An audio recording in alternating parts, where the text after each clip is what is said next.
¿Es posible crear nuestra realidad? Para eso tienes que tener tiempo, que es lo que no tiene tiempo esta sociedad, que vive ahí con prisas, ¿no? ¿Podrías saber cuántas empresas tienes en la actualidad de inmuebles?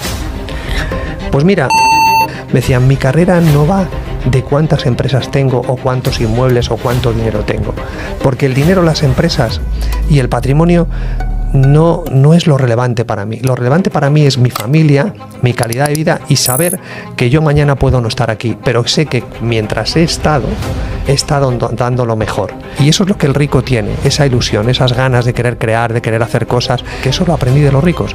El resetear y decir no pasa nada, tiramos para adelante.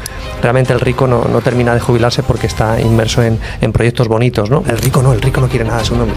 Tiene 1.000 euros, 2.000 euros, 500 euros. Todo lo demás lo tiene a nombre de sociedades distintas. Bitcoin le puede facilitar la vida en muchos sentidos. ¿Qué más hábitos percibes en ellos? El ser humano no quiere ni hablar de la muerte, ni del dinero, ni de las finanzas. Tú te vas a un sitio y rápidamente ves quién es rico, quién no es rico, simplemente por su comunicación no verbal y por cómo maneja los tiempos. Si te levantas a las 7 de la mañana y te acuestas a las 11 de la noche y estás repitiendo el día, haciendo un montón de cosas, eso es una desgracia, porque con esfuerzo se puede lograr todo, con trabajo, con no sé qué, y no es exactamente así. ¿Y cuál es la definición de éxito entonces para ti? Pero al final, para mí, rico o feliz o quien tiene éxito es esa persona que sí, realmente es feliz por dentro y por fuera, ¿no? Independientemente de lo que tiene, que lo importante es la mentalidad. ¿Cómo evitas la fiscalidad? Pues muy sencillo. Tu ex, con un buen abogado, te puede destrozar. Bueno, pues aquí estamos, un podcast más con una persona, amigo, que tenía muchas ganas de entrevistarlo, ¿no? Y por fin lo hemos podido traer al podcast. Bueno, y es Juan Haro, ¿no? No necesita presentación, simplemente decir unas palabras, que Juan hace todo, ¿no? Es escritor, conferenciante, todo con éxito, escritor del bestseller ya, ¿no? Los trucos de los ricos, ¿no? 1, 2 y 3, y ahora un cuarto que también está en camino. Sí. Y fundador del Club de Inversión, ¿no? Y bueno, bienvenido. Muchas gracias, pero bueno, ya sabes que me defino como un aprendiz eterno y que al final pues todos hemos tenido nuestros fracasos también nuestros éxitos y bueno, lo que es la vida, ¿no? Como tal, y hay que seguir caminando. Pero muchas gracias por la presentación y un placer estar aquí contigo, Vicente. Pues muchas gracias por venir. Bueno, la primera pregunta que solemos hacer es, remitiéndonos un poco a la infancia, ¿cómo fue tu infancia? ¿Cómo inicias tu recorrido empresarial? ¿Qué recuerdos que te marcaron en aquella época? ¿Qué ha hecho el Juan Haro de hoy? Bueno, una cosa quizás es lo que es, como tú bien apuntas, la infancia, ¿no? Donde fue un poco dura o difícil, bueno, pues por temas de salud también y por temas también de familiares, ¿no? Esa fue una parte más oscura, pero que, como digo yo, me hizo más fuerte, me hizo, lógicamente, que luego cuando llegan reveses, como ya has tenido esa experiencia previa, pues al final los ves de otra manera, ¿no? Con lo cual todo suma. Luego está la parte empresarial, como tú bien dices, es el primer inicio donde, bueno, pues empecé en distintas multinacionales, en IBM, luego trabajé como directivo en Telefónica, en empresas de recursos humanos, y luego ya en el año 95-96 conocí el mundo inmobiliario y eso me cautivó. Y a partir del 96-97 empezamos al tema de la inversión inmobiliaria y bueno, a partir de ahí pues montando empresas de todo tipo, cuando llegó la crisis, la escuela de inversión, educación financiera para gente corriente, y eso ha sido un poco seguir la misma mecánica que me llevó incluso cuando era joven a buscar todo lo que tiene que ver con el dinero, con los ricos, con el mundo de las finanzas, siempre me ha apasionado, el mundo de los inmuebles. Yo no me di cuenta que, por ejemplo, mis padres que tenían fruterías, todo el dinero que hacían, que reunían en efectivo, luego lo convertían en lo que era comprar pisos para alquilar. Y yo eso no le di importancia y cómo ese tipo de cosas parece ser que tuvieron una relevancia mayor cuando fui creciendo, ¿no? Fue a través de un fracaso, de una estafa en la primera vivienda que compramos mi mujer y yo en el año 96, cuando tomé conciencia de lo importante que era saber, ¿no? El conocimiento. Y ahí fue esa estafa la que nos hizo también más fuertes para decir, oye, tenemos que investigar más en el mundo inmobiliario. Y a partir de ahí pues llegó Tecnocasa y Tecnocasa, mi mujer y yo empezamos a formarles a todos ellos para seleccionar los franquiciados y formar a todo el equipo de las oficinas que iban montando en España. Eso fue en el año 96. Y ahí es cuando tomamos conciencia con el mundo inmobiliario. Pero como ves, cada vez que ha habido una caída, esa fue una caída importante cuando perdimos los ahorros por el tema de la vivienda, la clásica estafa de que empiezan a construir cerca de Madrid, tú compras con cientos de familias y de repente la construcción se para y esa empresa ha quebrado y se han quedado con todo el dinero, ¿no? Entonces, eso nos hizo pensar. Con lo cual, si haces una lectura positiva, Vicente, al final todo eso te viene bien. Bueno, Anxo Pérez te hace el prólogo del primer libro, ¿no? Sí, un prólogo espectacular. Sí, Me quedé un poco flipado cuando lo vi. Bueno, al final hace que, bueno, dice de ti que es una mezcla perfecta entre conocimiento y corazón. Un corazón con patas te llama, ¿no? Y de hecho hay una frase también que me llama la atención, ¿no? Y que cito textualmente. Dices en tu primer libro que si tú te preocupas de poder dar, el universo se preocupa de que puedas recibir, ¿no? ¿Cómo has aplicado esto en tu vida? ¿Qué? Bueno, a lo largo de los años eso ha ido cambiando un poquito. Efectivamente, yo sí soy de los que creen que uno tiene que hacer su parte y que luego el universo te dará o no te dará, no siempre te da. Hay mucha gente, y tú y yo lo conocemos, gente que emprende negocios o emprende cualquier proyecto y de repente le va muy bien, y otros, entre los que me considero yo, que de repente, bueno, pues la vida te va poniendo, es como la combinación de una caja fuerte, ¿no? Tú puedes tener 2 o 3 números, pero si uno se te resiste hasta que no das con ese número, y a veces nunca termina la vida y no has dado con ese número. Entonces, con esto quiero decir que sí, que tú tienes que hacer tu parte y hacer las cosas con honestidad, con tus valores, intentando siempre hacer lo mejor, y a partir de ahí el universo te va a recompensar o no. En mi caso, como voy disfrutando del camino, es decir, a mí me hace feliz, no voy buscando la recompensa, a mí me hace feliz lo que hago. Cuando yo decidí dedicarme al mundo del trading, lo hice porque me apasionaba. Igual que Forrest Gump, cuando decide irse a correr, pues lo mismo, se pone a correr y cuando dice ya se acabó, no me apetece correr más, se para, ¿no? Entonces, como que eso es lo que nos falta a la sociedad hoy en día, a escucharnos un poquito y decir, oye, ¿esto me está llenando o no? Pues si no me está llenando, voy a parar, ¿no? Esa es una de las grandes enseñanzas de Forrest Gump. Antes de seguir, quiero parar un momento para agradecerte que estés aquí. La verdad que nos ayudará mucho si nos puedes dar un like y suscribirte al canal. Es un gesto sencillo, pero muy poderoso. El hecho de ayudarnos y incitar a esta comunidad que siga creciendo. Y si no te importa, ponnos algo también en los comentarios, aunque sea alguna palabra, porque el algoritmo de YouTube lo agradecerá tanto como nosotros. Muchas gracias. Por lo tanto, sí, coincido, que he ido cambiando, porque yo era de la corriente donde decías, con esfuerzo se puede lograr todo, con trabajo, con no sé qué. Y no es exactamente así. Los ricos, esos ricos selectos en los cuales tuve la fortuna de conocer, me demostraron que no había que poner tanto énfasis en el resultado, en el esfuerzo, sino que simplemente tenías que volverte un eterno teniente Colombo, o alguien que investiga, que pregunta y que intenta limpiar su mente de prejuicios como yo los tenía, ¿no? O sea, eso así. ¿Y cuál es la definición de éxito entonces para ti? Bueno, para mí es muy sencilla, ¿no? Creo que fue Aristóteles el que la dijo cuando hablaba de que una persona rica cuando es feliz, ¿no? Entonces, no se trata tanto de lo que tienes, y tú y yo conocemos gente que tiene mucho y, sin embargo, luego pues tiene problemas. El otro día veía una entrevista, vaya, se me olvida el nombre, de uno en El Hormiguero, que salía un cantante muy conocido y que había atravesado por problemas muy fuertes mentales, ¿no? Y sin embargo, él hablaba de que su mejor actuación, tú la veías, de hecho salió la mejor actuación en televisión que hizo en Las Vegas, y tú le veías y era increíble, ¿no? Es decir, nadie podría sospechar que detrás había un infierno, ¿no? Entonces, al final, para mí, es rico o feliz, o quien tiene éxito, es esa persona que sí, realmente es feliz por dentro y por fuera, ¿no? Independientemente de lo que tienes, porque tú y yo sabemos que hoy tienes, mañana no tienes, y que no te puedes concentrar o basar toda tu felicidad o en un negocio, o en una casa, o en el patrimonio que tienes, sino que tienes que ser, sobre todo, más libre, ¿no? Y a veces nos complicamos la vida. Para mí eso es lo que es el tener éxito. Ok, gracias. Pues bueno, hablemos de los ricos, ¿vale? Venga, ¿vale? vamos a por ello. Tengo que reconocer, y no es porque estés aquí ni tus libros estén aquí, que me está encantando. Gracias. He empezado el primero, de hecho me he bajado el audiolibro, lo escucho cuando a la noche salgo con los perros. Qué bueno. Estoy en calma, me pongo mis podcasts y me paso una hora y media caminando. Y la verdad que me está sorprendiendo para bien, porque, como bien sabes, yo también trabajo con clientes con cierta renta, lo que se llama High Net Worth Individual, sí. Y he visto muchos trucos que aplican ellos igualmente, y que no me había parado a razonar ni a pensar. Simplemente era, bueno, piensan de forma diferente, eso lo sabemos, pero el verlo aquí por escrito y reflejado, pues como que me ha abierto mucho la mente y te digo que en 3 o 4 días me lo termino seguro. Empezando por el primer truco de los ricos, el primer consejo, y cito textualmente,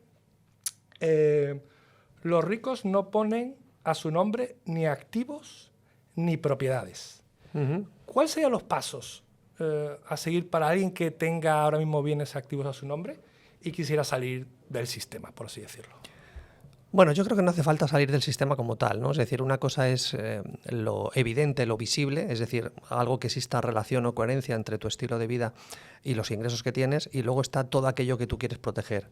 Podemos poner un ejemplo de alguien que tiene un negocio o un trabajo y de repente dice, bueno, pues en un lado pongo aquello que está en permanente riesgo, que es prácticamente todo lo que tienes, tus cuentas bancarias, tu casa que no es tuya, que en cualquier momento te la pueden arrebatar, acciones que están a tu nombre, es decir, prácticamente todo aquello que te lo pueden quitar en cualquier momento. Entonces, verás que te das cuenta que tienes muy poquito que puedes controlar. Entonces, digamos que esa parte que tú quieres mantener, trabajes por cuenta ajena o por cuenta propia, es la que de alguna manera debes de proteger. Y de eso hablo ahí en los trucos de los ricos. Esos ricos estaban obsesionados con esa parte de protección más allá de la rentabilidad y de hecho de tener esa doble figura, ¿no? Una cosa es la persona física que prácticamente no tiene nada, que es como hace Elon Musk y toda la gente adinerada no se preocupa tanto en lo que ganan o en tener nóminas, como tú bien sabes que has trabajado con grandes fortunas y trabajas con grandes fortunas. Al final ellos lo que quieren es la discreción, porque de ese tipo de ricos hablo, de esa gente que tiene perfil bajo, de esa gente que se ha creado un avatar físico muy pequeñito, pero que luego maneja y tiene protegido lo suyo y lo tiene todo a nombre de sociedades y bien atado, donde es muy complicado que tú sepas cuánto tiene. Si a eso le unes ese perfil bajo que decimos y esa discreción, es cuando te das cuenta que ese tipo de ricos, como digo en el tercer libro, saben vivir, disfrutan de la vida porque mantienen ese perfil que no es el perfil el que estamos acostumbrados a ver de ese rico millonario y que va presumiendo de todo lo que tiene, ¿no? Yo me alejo de ese estereotipo y aquí hablo de que cualquier persona tenga mucho, trabaje por cuenta ajena, por cuenta propia. Una de las obligaciones suyas es protegerse, es intentar hacer crecer ese dinero y no tenerlo todo mezclado como lo tiene el común de los mortales. Yo creo que por eso funciona también, Vicente, ese primer libro, porque mucha gente ha abierto los ojos y ha dicho, oye, pues esto que hacen los ricos lo puedo hacer yo con 100 euros, con 1000, con 10.000, hay muchos de ellos que son accesibles para mí y yo nunca había mirado el dinero ni el patrimonio de la forma que yo explico en esos 92 trucos. Entonces eso es lo bonito, ¿no? Se han dado cuenta de la fiscalidad, que la pueden moldear, que no todo lo que le dice su gestor o su abogado es así, hay muchas formas que no te cuentan y que tu obligación es tirar del hilo y ir descifrando todo ello, ¿no? Eso es lo que yo veo. Muy bien. ¿Y has notas patrones similares? ¿Notas diferencias primero en aquellos que tienen 10, del que tiene 100, del que tiene 1000? ¿Piensas que es diferente? ¿Es la mentalidad lo que cambia o entienden igualmente el dinero de la misma forma? Hombre, no es lo mismo hacer crecer 10.000 euros, 100.000 que 1.000.000. Es decir, si tienes la mentalidad correcta, estamos hablando de ese rico que ya de por sí tiene esa mentalidad, que sabe cómo diversificar ese patrimonio. Es verdad que esos buenos hábitos tienes que empezar a hacerlos, como tú dices, con 10, con 1.000 o con 100.000. Pero una vez tú pasas los 100.000 euros, por ejemplo, que sería una barrera a partir de los 6 dígitos, tú ya estás en condiciones de acelerar ese crecimiento. Aunque yo explico en mi segundo libro y explico también en el primero cómo el rico crea negocios de la nada, es decir, sin tener euros, crea patrimonio, inmuebles, sin tener dinero y sin apalancarse en la banca. ¿Por qué? Porque es una persona que crea acuerdos con gente de las cuales permuta su tiempo por dinero. Entonces, eso es lo que hace que pueda participar en muchos negocios uniendo, por ejemplo, intereses o, por ejemplo, comprando inmuebles donde él consigue esos inmuebles rentables y participa de los mismos, sin necesidad de tener que apalancarse o dar dinero para ello. Entonces, ese truco que lo denomino en el primer libro director de orquesta, eso hace que la mentalidad explote porque nos enseñan como que para tener dinero tienes que tener dinero, y si no tienes dinero no puedes hacer nada. Entonces al final es más la mentalidad, pero coincido contigo de que efectivamente no es lo mismo tener 10 millones de euros si sabes, véase la película Concursante de Rodrigo Cortés, muy gráfica, donde al final te das cuenta que por mucho que tengas, si te llega de repente y no sabes como el fisco va a querer su parte en el primer momento y no sabes hacerle frente, eso puede ser una pesadilla. Entonces, al final, repito que lo importante es la mentalidad. Y estamos en una sociedad, Vicente, donde al final le quema el dinero. Y de repente recibes 10.000 euros, 50.000 o 100.000 y rápidamente quieres invertirlos. Y no ese es el camino. Primero tienes que saber con quién, de qué manera y qué puede pasar, ¿no? La famosa frase de Matt Damon en la película Bourne, que dice que espera lo mejor y prevé lo peor.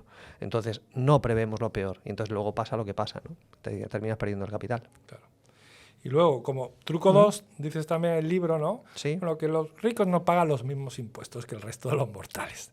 De hecho, haces referencia a un truco que es, por ejemplo, el ITP reducido, que es el impuesto de transmisiones patrimoniales.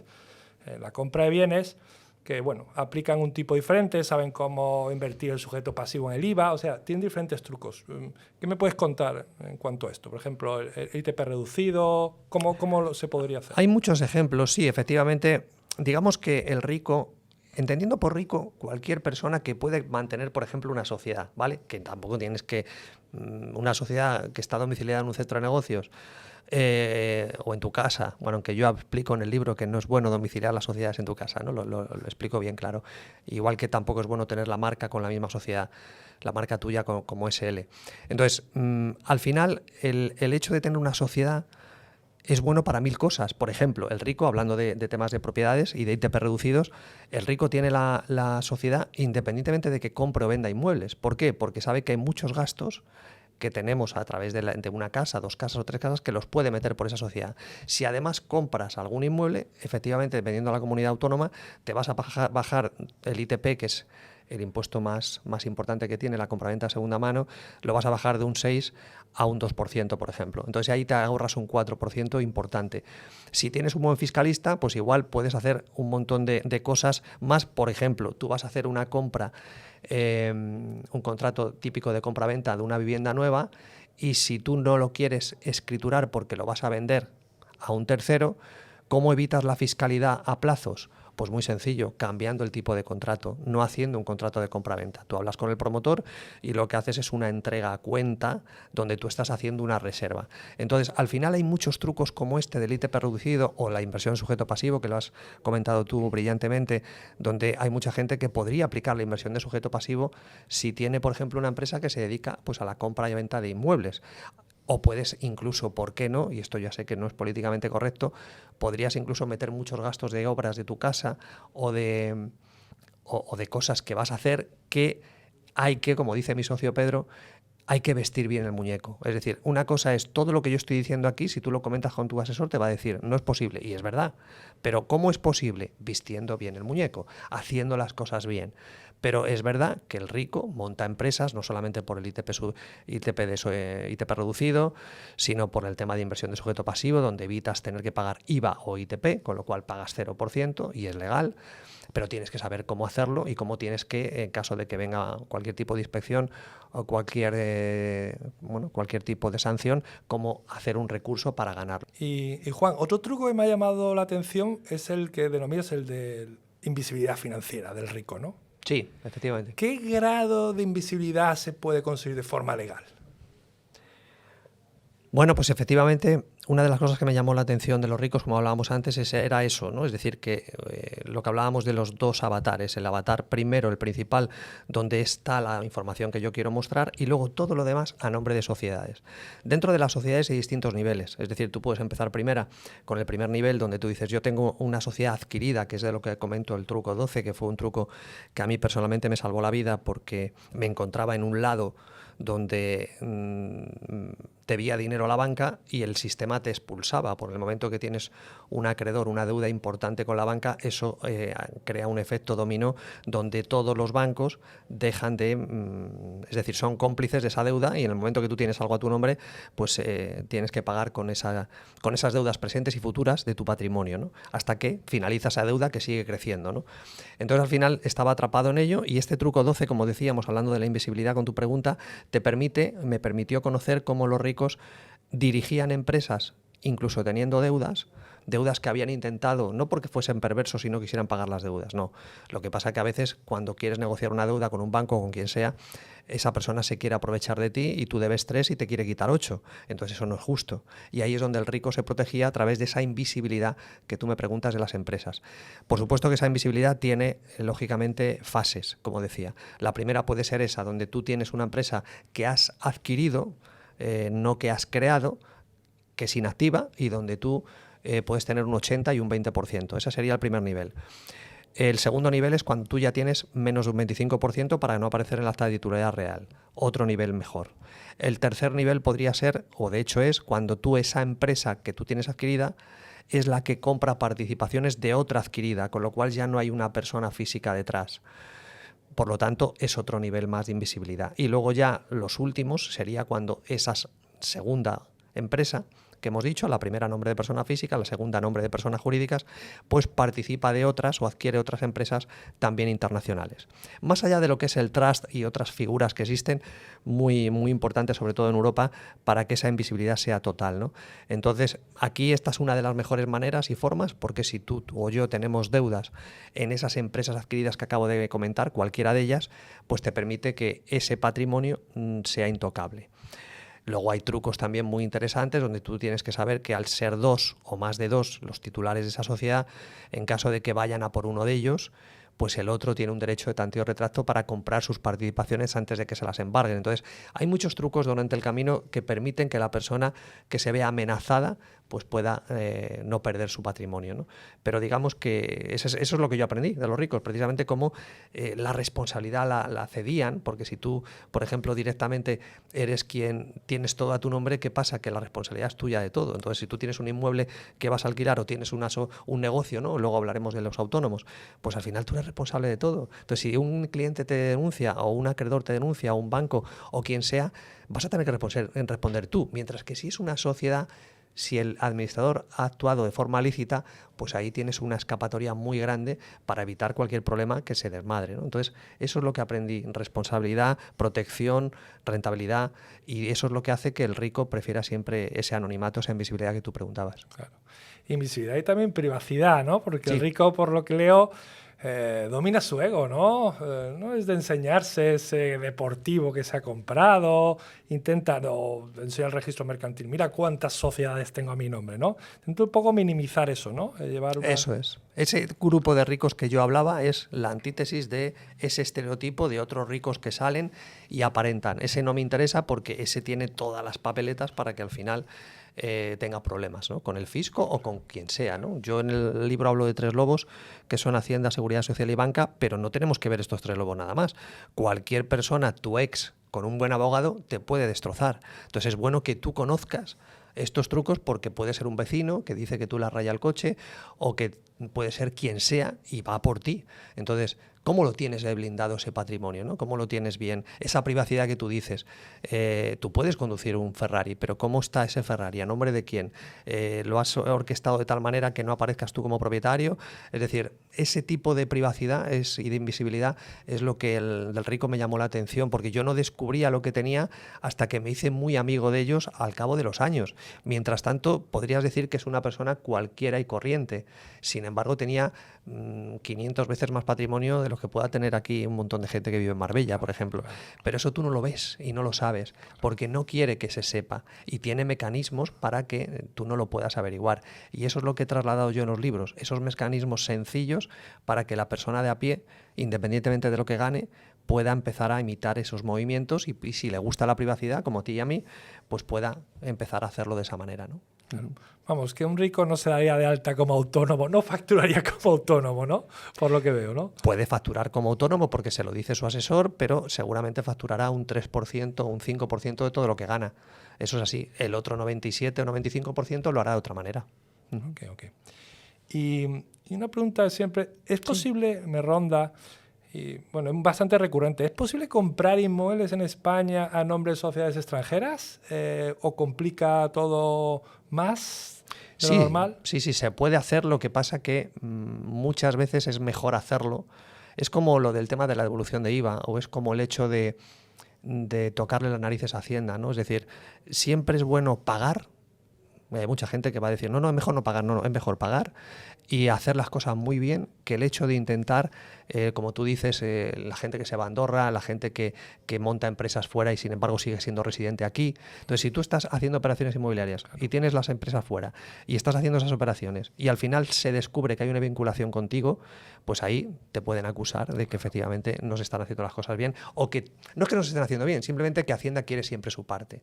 Y tienes que darle esa parte. Por eso muchas veces el rico, como tú bien sabes, compra un inmueble en 50.000, lo tasa en 150.000, un terrenito, y ese inmueble se lo da a Hacienda para pagar unas deudas. ¿Por qué? Porque quiere que al final todos ganemos. Hacienda se queda con ese activo y él se queda con ese dinero, por ejemplo, de esa deuda que eran 80.000 y le está dando un activo que vale 150.000 según tasación oficial, pero que a él le costó 50. Pues ahí gana Hacienda, ganas tú y ganamos todos. Lo mismo con la banca. O sea que al final el rico lo que hace es intentar que todas las piezas las mueva de forma magistral para que, si se puede comprar, y de hecho compramos nosotros inmuebles con empresas extranjeras, pero también tenemos empresas aquí. ¿Por qué? Porque queremos hacer las cosas bien y que al final no haya ningún problema con ninguna de ellas, pero sí se puede aquí. Sí. Sí, porque la verdad que con todo esto y a nivel las diferentes jurisdicciones que existen se ve mucha doble moral también, ¿no? Por ejemplo, ahora con el tema de doble moral entendido, por ejemplo, Estados Unidos, ¿no? Wow, ¿no? El hacedor del compliance a nivel mundial, ¿no? Sin embargo, es uno de los mayores paraísos fiscales del mundo, ¿no? Totalmente. Es alucinante ver cómo estados como Nevada, Wyoming, Delaware, LLC, sí. Y bueno, no forma parte, ¿no?, en toda esta comunicación fiscal del CRS entre diferentes jurisdicciones. Así es. En el propio seno de Europa, ¿no?, tenemos a Alemania, ¿no?, en Mónaco, Frankfurt. Claro, Luxemburgo. Sí, hay muchas. Con fideicomisos, con trust, y es un poco alucinante ver cómo el seno de, bueno, y quiero decir de Inglaterra y todos los offshores que tiene y demás, ¿no? Que el mundo al final es muy grande y bueno, hay jurisdicciones para todos los gustos. Así es. Y vamos a hablar un poco de activos, de patrimonio, diversificación de patrimonio, que también lo abordas en el libro. Y me ha llamado la atención también los porcentajes que asignas a cada uno de estos activos. Y yo empezaría, bueno, que me dieras tu definición de un activo. ¿Qué es para ti un activo? Bueno, sin ninguna duda me uno al club de Robert Kiyosaki.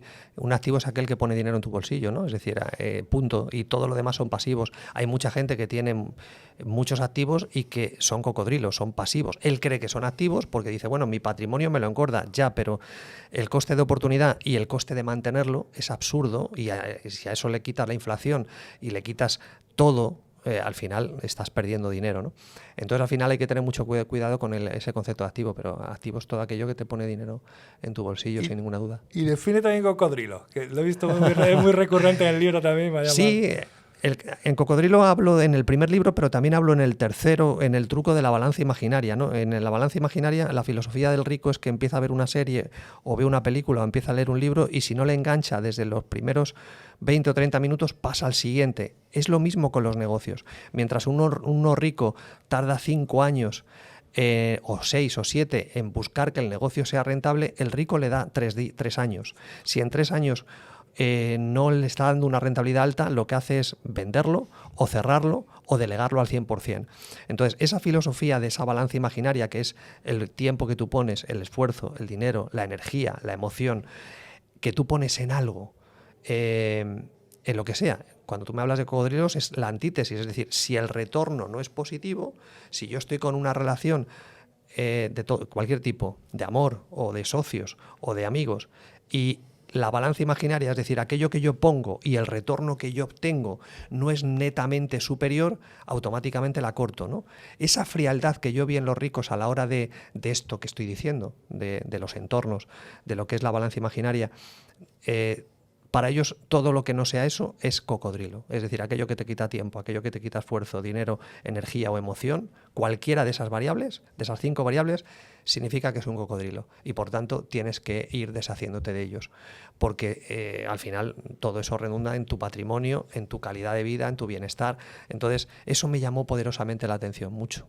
No, me encanta. No tienen ego, no tienen apegos. Exactamente. Por eso digo que es una tribu muy selecta. Es muy difícil de localizar. Claro. Tienen un conocimiento muy justito. Yo pensaba que el rico era un máquina y qué va. Cuando tú le preguntabas algo, automáticamente te remitía a la persona correcta y él no te daba esa respuesta que igual la sabía, pero te la daba la otra persona ampliada, ¿no? Entonces, en eso me llamó mucho la atención, que era gente que, lo que llamo yo diamantes, ¿no? Aparte de los cocodrilos, que son personas que destacan porque son unos cracks en un área determinada, ¿no? Y ahí es donde el rico se sabe codear de todos ellos, ¿no? Bueno, sabe a quién buscar, Eso sabe el es. experto, tiene al experto Sí, en cada señor. materia y saben diversificar, ¿no? Ahí, bueno, el libro dabas una cesta, ¿no? Ideal, ¿no? Sí. Que con el tiempo seguramente habrá cambiado y ahora me Así contarás cómo lo estás abordando ahora. Pero hablabas así de memoria, ¿no? Un 45%, que suscribo totalmente, ¿eh? Un 45% en inmobiliario, 6% participaciones de empresas, 4% puede ser Bitcoin, criptomonedas. Luego, en el umbral del 1 al 2% ya hablas de joyas, obras de arte, ¿no?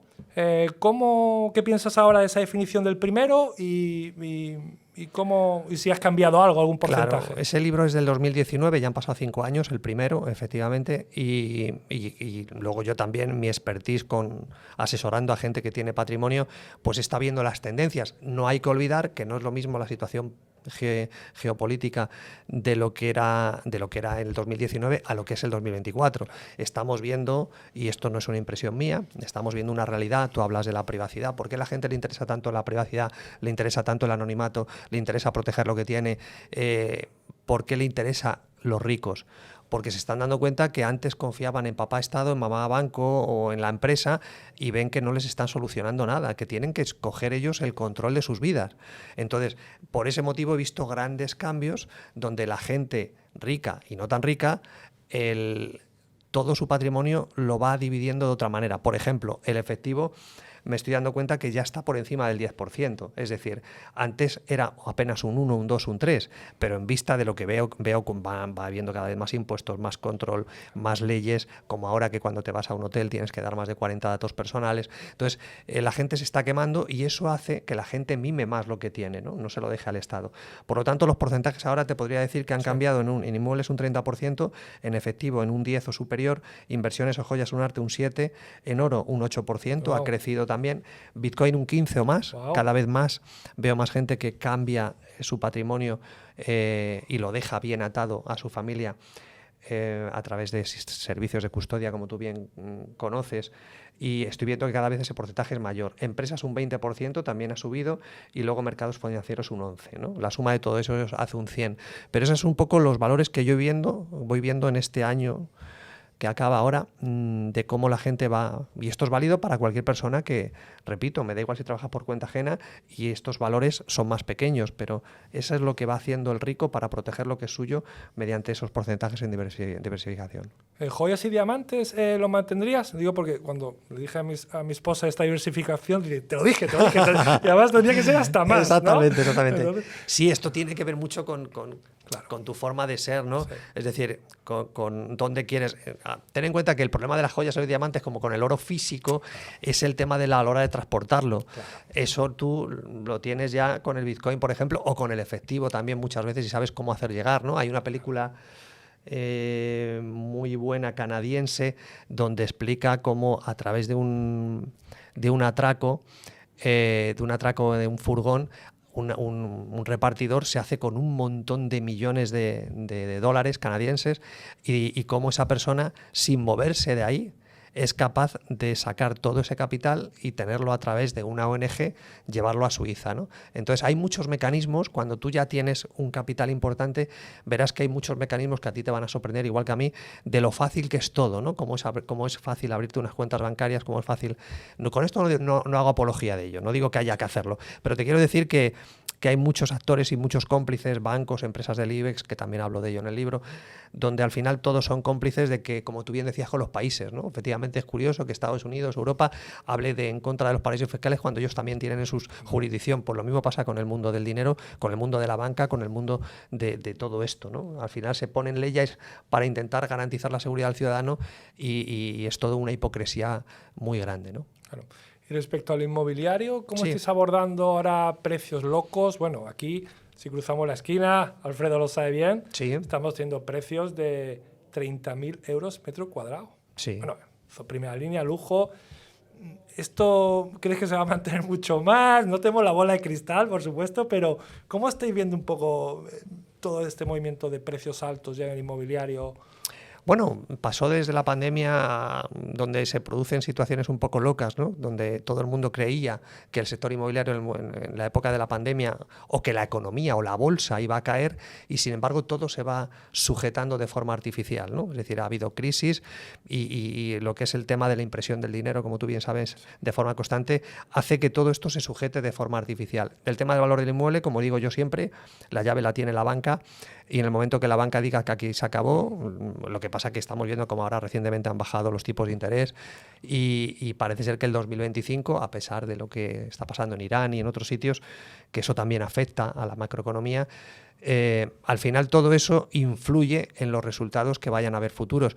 Cuando haya una gran crisis muy pocos lo sabrán, como también explico en el libro, que sí lo sabía Emilio Botín, que en paz descanse, que vendió absolutamente todo en el año 2006 y se fue de alquiler y todo el mundo le tachaba de loco, y luego 2 años después pasó lo que él sabía que iba a pasar, y él fue el que se salió antes y vendió en el precio más alto, ¿no? Esperando lo que ya sabía que iba a pasar. Exceptuando ese tipo de gente que tiene esa bolita de cristal y sabe lo que va a pasar dentro de 2 años, todos nosotros no lo sabemos. Por eso cobra más importancia todos estos trucos. Lo que es Marbella, la Costa del Sol, es un micromundo, es decir, igual que aquí no afectó tampoco la pandemia y demás. ¿Por qué? Porque es un mercado tremendamente internacional, donde hay muchísima gente que quiere venir a vivir. Yo no sé hasta qué punto, bueno, sí sé, es decir, si el mercado cae un 40%, pues seguramente la Costa del Sol va a caer un 20, un 15 o un 22. Va a caer, sí, pero es un sitio donde todo el mundo quiere estar. Por lo tanto, a mí no me preocupa tanto. Pero a nivel nacional sí entiendo que, a pesar de todas las piedras que nos han puesto con las leyes de la vivienda, pero que al final lo que vengo a decir en el libro es, oye, por muchas trabas que te pongan, por mucha situación que exista, por ejemplo, con el tema de las hipotecas, siempre hay un mercado, como pasó desde el 2010 al 2015 o 2020, que hay un mercado que sigue habiendo dinero, gente con capital cada vez más, y que necesitan meter ese capital o en Bitcoin o en activos inmobiliarios, como hace el rico, y que por tanto eso seguirá siendo. Ten en cuenta que la mayor fuente de financiación de un Estado son los inmuebles. Entonces, no se lo van a cargar, más allá de que es un bien de primera necesidad, pero ahí hay tantísimos jugadores, actores, ¿no? Registradores, la banca, el Estado, que cobra muchísimos impuestos por tener una vivienda. No van a dejar que esa vaca termine cayendo. Pero sí es verdad que hay que tener en cuenta, sobre todo la gente que compra, por ejemplo, con las licencias turísticas. Bueno. Vicente, ¿qué ha pasado con las licencias turísticas? La gente compraba pensando en unos números y de repente las leyes cambian y ya esa rentabilidad no te sale. Entonces, por eso digo que hay que tener mucho cuidado con la compra de activos y tener en cuenta que sí puede haber altibajos. Sí, además que estando en unas circunstancias excepcionales, evidentemente. Por la pandemia, sí, la gente quiere venir aquí y quiere estar y va a pagar lo que tenga que pagar. Sí. Y luego, bueno, nuestro gobierno hace algunas cosas mal, otras las hace bien, la verdad, porque bueno, el régimen Back and Law está posibilitando que puedan venir extranjeros con tarifas planas, que está muy bien. Pues claro, cuando le preguntas aquí a algún sueco, que tenemos muchos, sí, o sea, que pagáis muchos impuestos en España, luego tienen otra serie de bonificaciones, por ejemplo, tienen sucesiones, impuestos, tienen otra serie de beneficios, pero sí que lo que es renta, ¿no? pagan más que nosotros, y con el Back and Law está muy contento. Y se puede dar esa circunstancia de que ojalá no lleguemos a ese Mónaco en que los precios fluctúen 3 para arriba, 3 para abajo, ¿no? No sé si lo veremos, pero bueno, claro, ese sería un buen objetivo.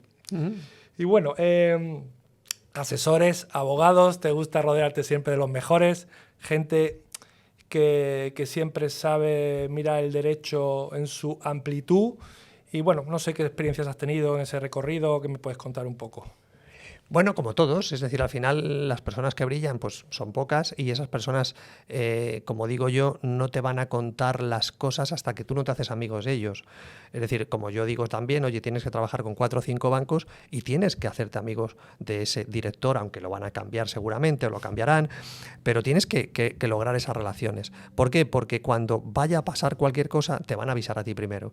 Ese abogado asesor te va a decir lo mismo que te dicen todos los demás, pero cuando tú te haces amigo o cuando empiezas a frecuentar ese abogado, cuando le empiezas, con lo que digo del tema del corazón con patas que tú decías, al final si tú te entregas a esa persona, le ayudas y tienes un genuino interés en su persona, esa persona se va a abrir contigo. Y a ti y es lo que he visto en el rico tiene su club y se vuelca con su club, y cuando alguien necesita algo, ahí está el rico. ¿Por qué? Porque sabe que mañana o pasado mañana le puede pasar a él, y cuando el rico pide algo, hay mucha gente que le quiere ayudar porque él previamente ha ayudado.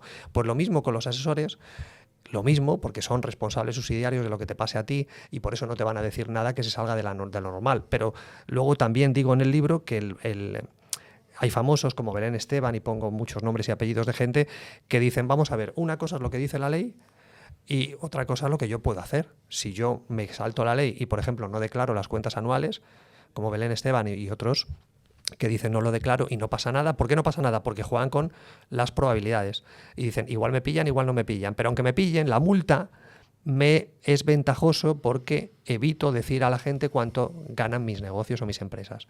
Entonces, quiero decir con esto que somos libres de poder elegir. Si tú al final pones en marcha esto que estoy diciendo y parte de tu riqueza, Vicente, la metes en sociedades que no tienen actividad, que son patrimoniales, si tú tienes negocios o eres autónomo y parte de lo que generas lo vas metiendo en sociedades de este tipo, ¿qué va a ocurrir?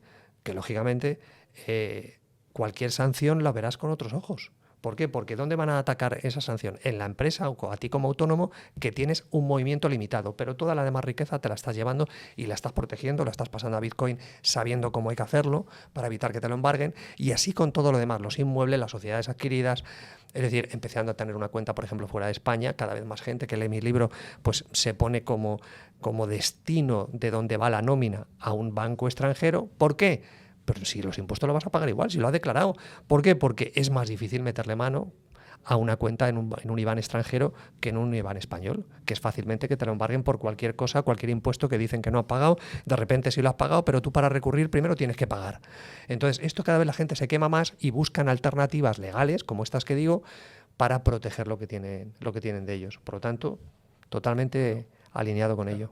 Además, el rico sabe diferenciar entre una sociedad pata negra de primera Eso de una es. de recebo, de bodega, un jamón de segundo, ¿no? Las empresas buenas y malas, que yo hablo ahí, es decir, las empresas malas son aquellas que tienen actividad, no que hacen el mal, simplemente que pueden ser en cualquier momento motivo de que te pueda pegar un palo o bien un trabajador, un acreedor o una inspección cualquiera o una deuda de un banco que tiene que ser satisfecha y tienes un problema de tesorería. Entonces, esas empresas están en riesgo. Entonces, ¿qué hacen con sus productos estrella o qué hacen con lo que van ganando trimestralmente? Los productos estrella lo ceden la explotación, como yo hice con los libros, cedí la explotación, los derechos de autor y tal, a otra empresa, una empresa donde no figuro yo. Es totalmente legal y tú lo puedes hacer, tú puedes crear algo y evitarás, como muchos cantantes, actores, escritores que tienen embargado muchos derechos de autor. ¿Por qué? Porque no pusieron en marcha este tipo de trucos. Tú cuando creas algo, que es lo que decías tú, que va en contra del ego, Vicente, es decir, claro, el problema es el ego. Si todo lo quieres a tu nombre, tienes un problema. El rico no quiere nada a su nombre. Tiene 1.000 euros, 2.000 euros, 500 euros. Todo lo demás lo tiene a nombre de sociedades distintas, porque de alguna manera cede todo ello a esa sociedad que efectivamente la controla él, que efectivamente notarialmente es suya, pero lo tiene protegido. Y de esta manera la responsabilidad también es limitada. Ese producto que es despunta, que hacen los grandes, Zara y compañía, rápidamente cede la explotación a otra sociedad porque no contaminas el resto. Y si tiene un problema pues no le pasa nada, porque todas las demás pueden seguir adelante, ¿no? Esa filosofía a mí me encantó. Además, el rico, cuando va a escriturar, va a notaría, introduce ciertas cláusulas, ¿no? que el resto de los mortales quizás no. Cláusulas de reserva de dominio, cláusula suspensiva versus resolutoria. ¿Cómo has visto que los ricos usan estas cláusulas a su favor? Y incluso te diría más, Vicente, es decir, muchos ricos utilizan contratos de compra y de venta y otros tipos de contratos privados, que a mí eso me sorprendió mucho y luego lo entendí, porque tú sabes que igual que los notarios y los bancos, pues son actores muy afines, no afines, pasa como con los exchanges, con la CNMV, donde al final existe un convenio, una obligación de compartir toda esa información. Por eso cuando tú das los datos, pues sabes que va a estar en un montón de bases de datos y por eso te llaman al teléfono, no sabes quién es y no sabes cómo ha llegado ese teléfono ahí. Es decir, hemos perdido totalmente la privacidad. Entonces, este tipo de cláusulas, cuando tú hablabas de las cláusulas suspensivas o las cláusulas condiciones resolutorias o reserva de dominio, lo que le permite al rico es la frase que he dicho antes hace un ratito de Matt Damon: espero lo mejor pero preveo lo peor. Pongo este tipo de cláusulas, por ejemplo la de salvo buen fin, donde tú tranquilamente, poniendo esa frase, salvo buen fin, te garantizas de que si el talón que te dan o no te llega el dinero, automáticamente esa escritura no tiene validez. Si tú no tienes esa frase, ya es más problema. Es decir, ya tiene que haber un litigio. Cuando tú pones una condición resolutoria o una cláusula de reserva de dominio, que la otra parte igual no se da cuenta, lo que viene a decir en un pago aplazado, lo que viene a decir es que hasta que tú no me terminas de pagar, el dominio es mío. Por lo tanto, si un banco te está dando información, te está dando financiación a ti, y yo soy el vendedor y yo me reservo y tenemos 3 pagos que me tienes que hacer en 3 años, pues yo te voy a poner esa cláusula. ¿Qué garantiza? Mis derechos, porque si tú luego me dejas de pagar, tú no vas a poder acceder a esa vivienda. Entonces, son pequeñas cláusulas que he ido aprendiendo con el tiempo que me han servido, como lo que tú decías de inversión de sujeto pasivo, son cláusulas de protección muy interesantes, como por ejemplo el hecho de no utilizar la parte, salvo que a mí me convenga, la parte de tener que utilizar un juzgado de la ciudad. Los contratos que ellos firman hablan de arbitraje y hablan de mediadores. ¿Por qué? Porque si tú no cumples conmigo, yo quiero que en 6 meses un arbitraje, un mediador, dictamine una sentencia a favor o en contra, pero no irme por la justicia ordinaria, que van a ser años. Entonces, este tipo de cositas en los contratos es lo que hacen ver, al contrario, si a mí no me preocupa eso, pues voy a poner la cláusula típica de lo que es un juzgado, ¿no? Entonces juegan con esa información dependiendo de los intereses que puedan ir teniendo, que no es malo ni bueno, es simplemente protegerte, porque si eres una persona honesta y demás, bien, pero cada vez vemos más que hay mucha gente avariciosa, que hay gente que va a por ti y lo que hace el rico es protegerse, por eso esas cláusulas tan interesantes. Todo el mundo quiere su dinero, todo el mundo quiere su dinero. El sistema sí, esta sociedad es así. Yo he dicho que a mí me han estafado varias veces, igual que a ti, en el mundo cripto ha habido todo tipo de estafas, en el mundo no cripto igual, parece que el mundo cripto, no, es que en todo lo demás hay estafas cada 2x3 y cada vez son, ahora con la inteligencia artificial, todos recibimos SMS de gente que palma dinero porque le hacen creer que si Amazon, es decir, vivimos en una jungla y por tanto todo esto tiene sentido lo que hablamos. Y el rico también usa más trucos, ¿no? Cuentas en el libro como usufructo vitalicio, toda la parte de contratos de alquiler, préstamos, ¿no? Es muy recurrente, ¿no? En el rico, ¿no? Préstamos. Sí, por ejemplo, el rico, yo veía que cuando terminaba de pagar una hipoteca, el rico en el registro de la propiedad no la quitaba. Y yo le decía, ¿pero por qué? Dice, muy sencillo, porque cuando viene alguien a mirar qué propiedad tengo, pues ve que tiene una hipoteca de tanto dinero. Yo ya sé que la he cancelado, pero no quiero que quien venga a mirar con otros ojos vea que la he cancelado. Entonces, como tú bien dices, eso me llamó la atención, porque el que no es rico dice, pues yo quiero el inmueble libre de deudas o libre de cargas. El rico le da lo mismo. Claro. El rico va a meter una deuda posiblemente ficticia de X dinero, que es de un amigo suyo, donde hace el recorrido del dinero de ida y vuelta para que aparezca como que se ha prestado ese dinero, aunque el dinero vuelve otra vez al origen, pero aparece esa deuda ficticia para evitar que esa propiedad sea de alguna manera apetecible. O bien lo que hace mediante ampliación de capital, que lo explico en el libro, mete ese inmueble hipotecado o no en una sociedad, con lo cual ya cualquier otro acreedor que vaya por ti piensa que no tienes viviendas, pero las tienes, o hipotecadas o sin hipotecar. El tema de que tú decías de contratos de alquiler a 15 años, donde se especifica que ya se ha pagado esas rentas y se entrega unos documentos de pago para que en caso de que el banco quiera ir a por ello, pues se dé cuenta de que va a tener un problema, porque ahí hay un inquilino que tiene unos derechos, con lo cual le estás predisponiendo a que negocie contigo. O nosotros compramos mucha deuda a bancos para precisamente esto. Los bancos cada vez quieren deshacerse de toda esa deuda y que les es muy costoso, les arruina los balances, y ahí es donde llegamos nosotros y otras empresas que nos dedicamos a comprar esas deudas hipotecarias, luego compramos la posesión y ya tenemos lo que es la propiedad entera del activo, ¿no? Entonces, por eso digo que al final sí es muy interesante todo esto, el rico sabe utilizarlo a su favor, ¿no?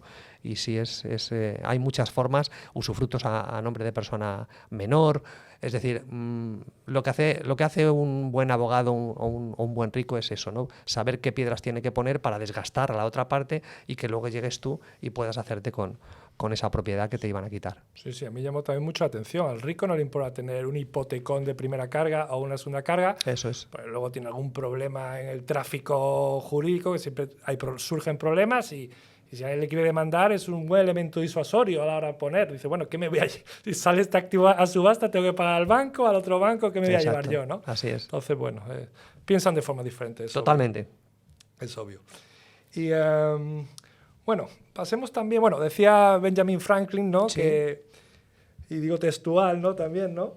Que en este mundo nada puede decirse que sea seguro, excepto la muerte y los impuestos. Hemos hablado un poquito de los impuestos. Vamos a hablar un poquito de la muerte. ¿Cómo planifica el rico esa sucesión? En sociedades entiendo a través de los típicos protocolos, ¿no? Que cada vez están más extendidos. Pero a nivel, digamos, su patrimonio personal, ¿has visto que hagan cosas diferentes al resto de los mortales? Sí, por supuesto que sí. Vuelvo a lo que tú decías antes, que efectivamente lo conoces muy bien, Vicente, y es la figura del abogado, ¿no? Del abogado de confianza, del asesor suyo de confianza. En Europa esto se ve mucho más que aquí en España, ¿no? En los países que no son católicos se ve mucho más por los protestantes, cómo esa figura desde bien joven toma su importancia para preparar lo que tú has dicho, la muerte, la salida, ¿no? Y eso tiene que ver en cómo se va a distribuir lo mucho o poco que tengan. Aquí hablamos de hábitos, de mentalidad, como tú bien decías. Entonces, efectivamente, preparan esa salida, lo que es Bitcoin, cómo se va a hacer la entrega y de qué manera, de qué ese dinero, dónde está y cómo está custodiado, las empresas. Aquí en España se empieza a ver cada vez más, creo que también porque lo han leído en los libros, se dan cuenta de que tú puedes tener una empresa con tus hijos menores y poner ahí parte de tu patrimonio, que no tiene por qué ser inmueble solamente, puede ser dinero, acciones de bolsa, puede ser lo que tú quieras, de tal manera que si fallecen y con unos buenos pactos parasociales y haciendo las cosas bien, pues automáticamente te evitas el impuesto de sucesiones. Si todo esto lo adornas con un documento lacrado hecho en notaría o no en notaría, con un buen asesor abogado, el momento que falleces, que se sigan esas instrucciones, pues toda esa transferencia de riqueza es mucho más sencilla y evitas sustos y problemas. Por lo tanto, por supuesto que sí, cada vez es más importante esa parte y el rico lo sabe y el rico prevé que en cualquier momento no va a estar y quiere saber dónde va su dinero, ¿no? Claro, el rico prevé y lo habla. No sé, Eso está es. en la conversación diaria, cosa que a veces es una pena y en otras familias no, ¿no? Bueno, y el día después, ¿qué pasa, no? Y ellos, lo que he visto yo también, que lo hablan abiertamente, lo planifican. Estoy viendo ahora mucho lo de los poderes esto de subsistencia, ¿no? En caso de que me pase algo, me quede tonto, Sí. pues que 2 de mis 3 hijos, siempre 2 personas de 3, puedan ir a mi notario Eso y es. puedan vender bienes para los requerimientos que pueda tener la familia. Las patrimoniales, ¿no? Que es que la verdad que quitan muchos problemas. O sea que al día siguiente de un triste fallecimiento, que, o sea, con un cambio de administrador por fallecimiento pueda seguir el negocio funcionando, porque lo que no sabe la gente que es que cuando fallece un ser querido es que te bloquean todas las cuentas, no tienes acceso a nada y es una Por eso pena. las cuentas autorizadas, efectivamente, que es otra manera de decir, bueno, las cuentas autorizadas, ¿qué? ¿Para qué? No es para qué, es simplemente como protección, porque si tu padre, tu madre o un hermano, quien sea, fallece y tú no estás como autorizado, como tú bien dices, ese dinero se queda ahí bloqueado, ¿no? Entonces, todo esto son medidas que hacen que seas más libre, porque al final todo esto habla en concepto de ser más libre y que seas tu dueño de poder hacer ciertas cosas, pero es lo que tú dices, el ser humano no quiere ni hablar de la muerte, ni del dinero, ni de las finanzas, y parece como que está mal visto el hecho, ¿no? Como que eres un materialista, y yo creo que eso es lo bonito del rico, de ese entorno, que en el entorno del rico esas cosas se maman desde bien pequeños porque vienen de generación en generación, y esa es la mentalidad, y eso es lo que intenta procurar estos libros y esta filosofía, tener esa mentalidad para hablar absolutamente todo. De hecho, el rico cuando monta un negocio o cuando tiene una relación con alguien, que sé que es muy criticado esto que voy a decir, pues al final están pensando cómo va a ser la despedida. Es decir, esta relación puede durar 50 años, puede durar 2. Bueno, si dura 2, vamos a orquestar, vamos a hacer un protocolo y un documento donde vamos a firmar de cómo se va a hacer esa salida, por cualquier motivo. Eso es en las relaciones de pareja. Pero es que en la empresa pasa lo mismo. ¿Cuánta gente, cuántos socios tú y yo conocemos que al final terminan mal? Y aunque no terminen mal, qué bonito es cuando montas un negocio, como he dicho antes, que el rico hace como con los yogures, le pone fecha de caducidad a los 3 años, pues lo mismo. Es decir, oye, vamos a montar una sociedad, pero ¿qué pasa si hay todas estas posibilidades, opciones? Hay una tercera persona que se le va a dar unos poderes y que esta persona es la que va a decidir. O empresas que tienen el 50-50. Una empresa con un 50%, con un buen abogado, puede destruir esa compañía perfectamente y la puede inhabilitar. Entonces, todo esto que la gente no sabe, es bueno que vaya conociendo de que es muy bueno protegerse, porque igual no pasa nada, pero si pasa, tienes un problema muy gordo. Claro. Qué importante los pactos socios, ¿no? Eso Los es. acuerdos parasociales. Sí. Porque además te estructura de todas las contingencias que puede pasar a 3 años vista, que es como el horizonte temporal del rico, ¿no? En 3 años vista, qué cosas me pueden ir pasando y cómo nos podemos ir saliendo minimizando riesgos, ¿no? Es interesante. Pues hablemos también de mentalidad de los ricos. Hemos hablado de técnicas, de trucos. ¿Qué más hábitos percibes en ellos, que sean un poco diferentes al resto, más a nivel de mentalidad? ¿Qué es la abundancia para ellos? ¿Qué es el dinero? ¿Es una energía? Es un medio. Vale. No olvidemos que para el rico es un medio que le proporciona libertad y tranquilidad, que es lo que ellos más valoran. Lo que es libertad en el sentido de poder decidir. Es como, por ejemplo, en el tercer libro hablo de tener una segunda residencia, de tener 2 o 3 pasaportes como una de las prioridades de los ricos. Que en estos tiempos son más necesarias que igual hace 15 años. Entonces, por eso ese tipo la primera de los 10 hábitos podría ser eso, ¿no? Esa forma de ver ellos, esa mentalidad de lo que es la vida en sí, de lo que es los riesgos que se pueden tener, de ponerse en el peor de los supuestos, ¿no? Esa podría ser la primera. La segunda, lo hemos dicho ya, el tema de diamantes, es decir, de hecho, yo siempre digo en las conferencias que cuando nacemos venimos con una caja con 2 diamantes que son papá y mamá, y de lo que va la vida es de ir metiendo diamantes. Que es verdad que alguna vez sacaremos alguno porque te ha salido rana, es verdad, pero la vida va de eso, de buscar gente que de acuerdo a esa estrategia, que también la comento en el libro primero, que es lo importante, es decir, diseñar, como cuando montas un negocio, oye, ¿qué quiero de este negocio a 10 años vista? ¿Dónde quiero llegar? Pues lo mismo, esa parte de diamantes es vital, esas personas que te puedan facilitar la vida. Esa sería la segunda. El tercero también lo hemos comentado, que tiene A mí me dice, Juan, quiero invertir este capital. Digo, muy bien, vamos a adentrarnos en ese entorno, en gente que está invirtiendo ahí. Vamos a empezar en esos grupos, vamos a hablar con ellos, vamos a ver qué inversiones han hecho, vamos a tomar un café, a comer con ellos, es decir, el entorno. Igual que tú no puedes emprender si tienes un entorno en tu casa, tu pareja es anti-negocios, al final te va a arrastrar a ti. De hecho, los conocemos de un congreso de blockchain donde te acercaste a aprender el idioma, ¿no? Porque al final Claro. los entornos dejan de ser un idioma, ¿no? Al final es como el que está aprendiendo inglés, francés, y hay que empaparse. Te tienes que empapar de las empapar. personas que llevan ahí muchos años. Por lo tanto, el entorno para lo que tú quieras emprender es vital antes de tomar una decisión. Ese sería el tercero. El cuarto también lo he comentado hace un momentito, que es el convertirte menos tú en un hacedor, pero sí en un director de orquesta. No en que toques un instrumento y lo toques muy bien, y ahí hablo de uno de los trucos de la escala del conocimiento, que también me llamó la atención los ricos, de cómo ven ellos el aprendizaje. Pues lo mismo aquí. El rico, además de mentalidad, tiene esa proyección de decir, oye, si quiero montar algo, voy a buscar los componentes, los músicos adecuados que voy a necesitar y voy a ir hablando con ellos para tocar esta sinfonía que es la que tengo en mi cabeza, ¿no? Luego, claridad en la estrategia también sería el número 5, es decir, de eso hablo en el libro también, el truco 17, de que los ricos empiezan por el final. El que no es rico no empieza por el final, se pone a trabajar, se pone a hacer cosas y luego dice, oye, ¿pero dónde me ha llevado esto, ¿no? Esa visión, ¿no? Esa visión, exactamente. El sexto sería el hecho de lo que tú haces con tus perros, exactamente, es decir, y yo con el mío, que también, que es el hecho de pasear, es decir, el hecho de tener tiempo para ti. Tú te vas a un sitio y rápidamente ves quién es rico, quién no es rico, simplemente por su comunicación no verbal y por cómo maneja los tiempos.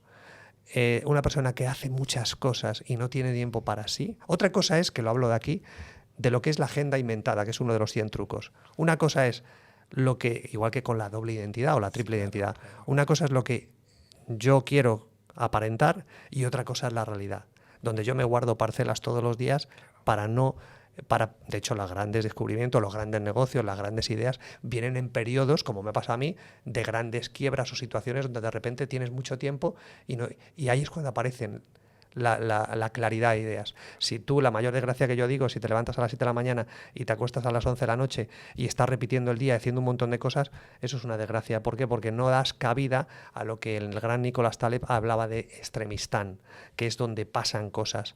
Aquí pueden pasar cosas. Yo he venido aquí a un entorno distinto, de hecho, más he enseñado unas instalaciones maravillosas aquí. Aquí es donde sucede la magia. En un sitio que tú haces lo mismo no sucede. Por lo tanto, el 6, mucho tiempo para pasear y pensar. El 7, lo hemos dicho también, me sorprendía mucho cuando había una quiebra o había un fracaso en alguno de los negocios de los ricos, cómo no había emoción, cómo les daba lo mismo. ¿Por qué? Porque lo veían como algo temporal. Sabían que no pasaba nada, que era parte del juego, pero que tenían que unir alguna pieza más para que el próximo negocio, la próxima actividad funcionase mejor. Entonces, esa frialdad me sorprendió y eso es otro de los hábitos que me llamaron la atención. El 8 es la búsqueda de problemas. Yo me acuerdo con uno de los mayores tenedores de propiedades de España, como cuando íbamos a una propiedad y era una propiedad que nadie la quería, cómo él diseñaba cómo esa propiedad le podía dar dinero y de qué manera, y cómo inventaba un relato para conseguir el dinero a través de un banco, ¿no? Era muy interesante. Ese sería el octavo, la búsqueda de problemas, y la novena es el hecho de adelantarse a lo que va a suceder. Es decir, cuando tú eres una persona que tienes esos diamantes, cuando tienes estos hábitos que estoy comentando, la información te llega antes. Es decir, esa información relevante te llega antes que al resto de los mortales, donde están oyendo las fuentes convencionales. Por lo tanto, esa búsqueda de información, ese submundo que habla aquí en Los Inmuebles, o ese submundo donde se cuecen las cosas y no aparecen a la luz pública, eso te llega antes. Por lo tanto, esa parte de información es la novena. Y la décima, por supuesto, algo que me llamó la atención es que los ricos no aplazan el disfrutar de la vida para cuando consigan X, Y o Z, sino que van haciendo paradas a lo largo del camino para disfrutar de lo que van consiguiendo, ¿no? Esa parte también me llamó la atención. Bueno, y esas creencias limitantes, porque claro, el rico Sí. no se hace de la noche al día, ¿no? Del día a la noche, ¿no? Al final ha tenido que pasar con un proceso como pasamos todos.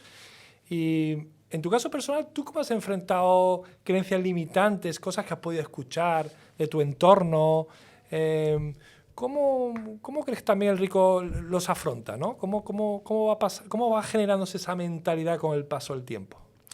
Bueno, si hablamos de mí, yo lo que sí soy una persona muy observadora, y que de repente cuando me ha pasado algo en la vida, ¿no? Cuando yo tenía varias agencias inmobiliarias en Madrid y de repente me fijo en una pareja, dos socios que vienen a buscar un terreno, una casita baja, y me sorprende su forma de ser y dedico tiempo a ver lo que hacen, y me doy cuenta que cuando les enseño algunos terrenos, me hago amigo de ellos, empezamos a hablar, me doy cuenta que facturan 8 veces más que yo, que tengo varias agencias inmobiliarias, sin personal, haciendo alguna operación inmobiliaria, y me explican cómo lo hacen.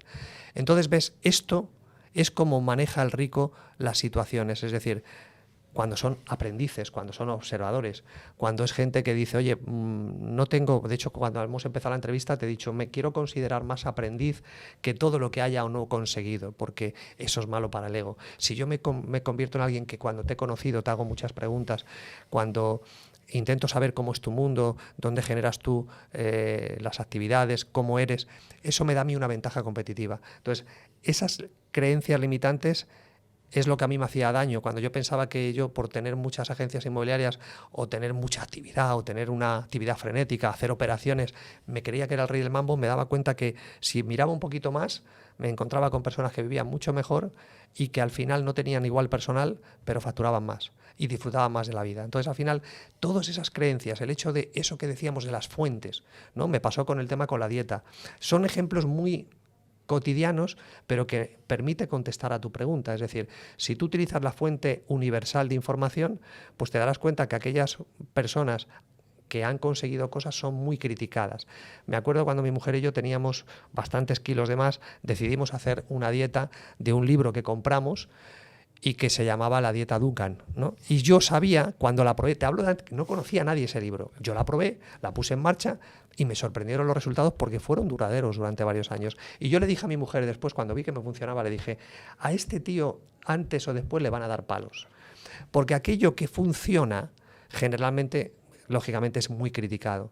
Entonces, por eso digo que vivimos en un entorno cada vez más donde vemos que al final no sabes a quién creer.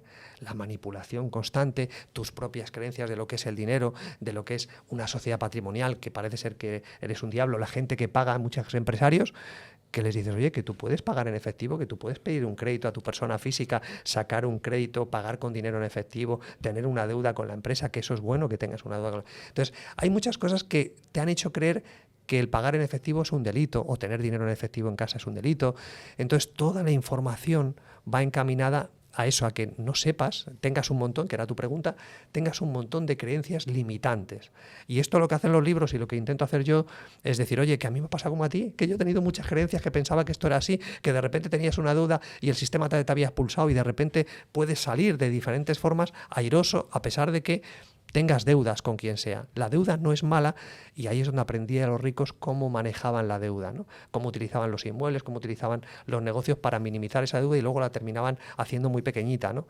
Entonces, todo está en que, primero, que sea buena persona, porque todo esto, como tú bien sabes, igual que en el mundo cripto, igual que todo, los negocios, lo puedes hacer para hacer el bien o para cuando tienes todo este tipo de conocimiento, tú puedes coger una empresa. Me acuerdo de una empresa francesa que fue mi segundo trabajo, yo con 19 años, en una multinacional francesa, en OmniLogic, que contrataron a un tío, esto lo supe después, contrataron a un tío, a un directivo, para hacer caer la empresa y para hacer que uno de los accionistas comprase el resto de acciones muy baratas, cuando no quería nadie la empresa. Y luego echaron a ese tío, que estaba lógicamente asociado con uno de los gerentes, era una empresa francesa, y de repente hay movimientos, te cuento este rollo porque hay movimientos que no entendemos, pero que están previamente orquestados. Entonces, si eres una persona que te dejas guiar por la primera impresión, estás muerto. Claro. Y escuchar, ¿no? Porque al final Sí. lo que te pasó y te posibilitó, ¿no?, llegar hasta donde estás ahora, circunstancia de quiebra desagradable, la que se te expulsa del sistema, fue cuando tomas conciencia. Y como tú, ¿cuánta gente ha sido expulsada del sistema, no ha tenido otra fórmula para poder hacer negocio y están felices porque han visto otra forma de entender, se pueden hacer cosas de forma diferente, ¿no? Sí, porque ven que los ricos también les han pasado estas cosas y sin embargo han seguido haciendo. Sin embargo, en tu entorno, ¿ves? La palabra otra vez entorno. En el entorno en el que tú te mueves es como lo del termostato del dinero, Vicente. Tú estás acostumbrado a ganar entre X y X dinero al año. Es muy malo, es un fracaso, es una tragedia que de repente en ese rango de, imagínate, de 15.000 a 25.000, por poner un ejemplo, o de 10.000 a 20.000 euros, de repente ganes 1.000 en un año. Eso es una tragedia, pero cuidado, es una tragedia mayor que a veces te caigan 100.000, y esto la gente no lo va a entender, porque tu termostato está en manejar de un dinero a otro dinero. Si te llega mucho dinero, como la película que decía antes de Concursante, puede ser una tragedia, porque te vas a endeudar seguramente más y vas a perder lo poquito, la pequeña seguridad o tranquilidad que tenías, y pensando que ya eres la mamá de Tarzán. Y es una odisea tremenda donde al final caes, y como nos ha pasado a todos. Entonces, por eso digo que lo mismo pasa con los negocios y lo mismo pasa con todo. Como tú bien dices, tienes que saber escuchar, tienes que saber aprender, tienes que ver todo. Y ese entorno, ¿dónde tú vas a preguntar? Pues al entorno. Oye, mira, me ha pasado esto. Ah, no, pues esto no, está muerto, no puedes hacer nada más. Y ahí te quedas. Y yo lo que digo es, no te preocupes, tienes un problema de tipo 3, de esto hablo en el tercer libro, otro de los trucos. Yo veía al rico que de repente decía, tú tienes un problema del tipo 3, el que sea, me van a embargar la casa, voy a perder el coche, me van a echar el trabajo, lo que sea, cualquier problema.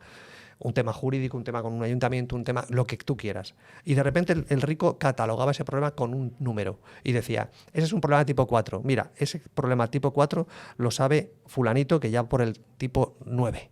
Y yo decía, coño, qué tontería. No, sí, es que era verdad. Es que te ibas al tío del 9 y dices, sí, ese problema lo tuvo mi hermano y mira, lo solucionamos mi hermano y yo de esta manera.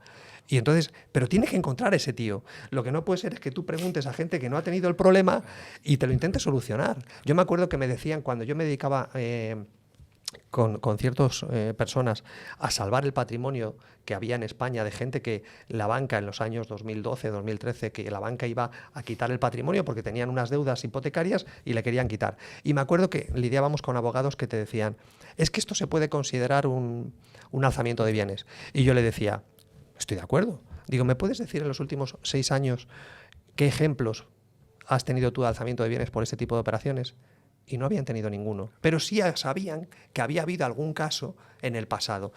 Y volvemos a lo que decía antes. Si tú tienes un entorno adecuado, si vistes bien el muñeco, haces las cosas bien, te proteges, el 80-90%, como tú bien decías, salvo el impuesto y la muerte es el único seguro, el 80-90% vas a salir ileso. Y además, si no sales ileso, la multa, como digo yo siempre, que esto se lo decía mi amigo Anso Pérez, la multa siempre va en relación al capital que tú tienes, no al delito. Tú y yo cometemos el mismo delito y la sanción va a ser muy distinta, porque si a ti te pillan con 50.000 euros en cuenta bancaria y a mí me pillan con 500 euros, pues es absurdo, pero la multa mía igual son de 500 euros, pero la tuya igual son de 30.000 o de 15.000. El delito es el mismo, lo que sea, que no he declarado esto o no he declarado aquello.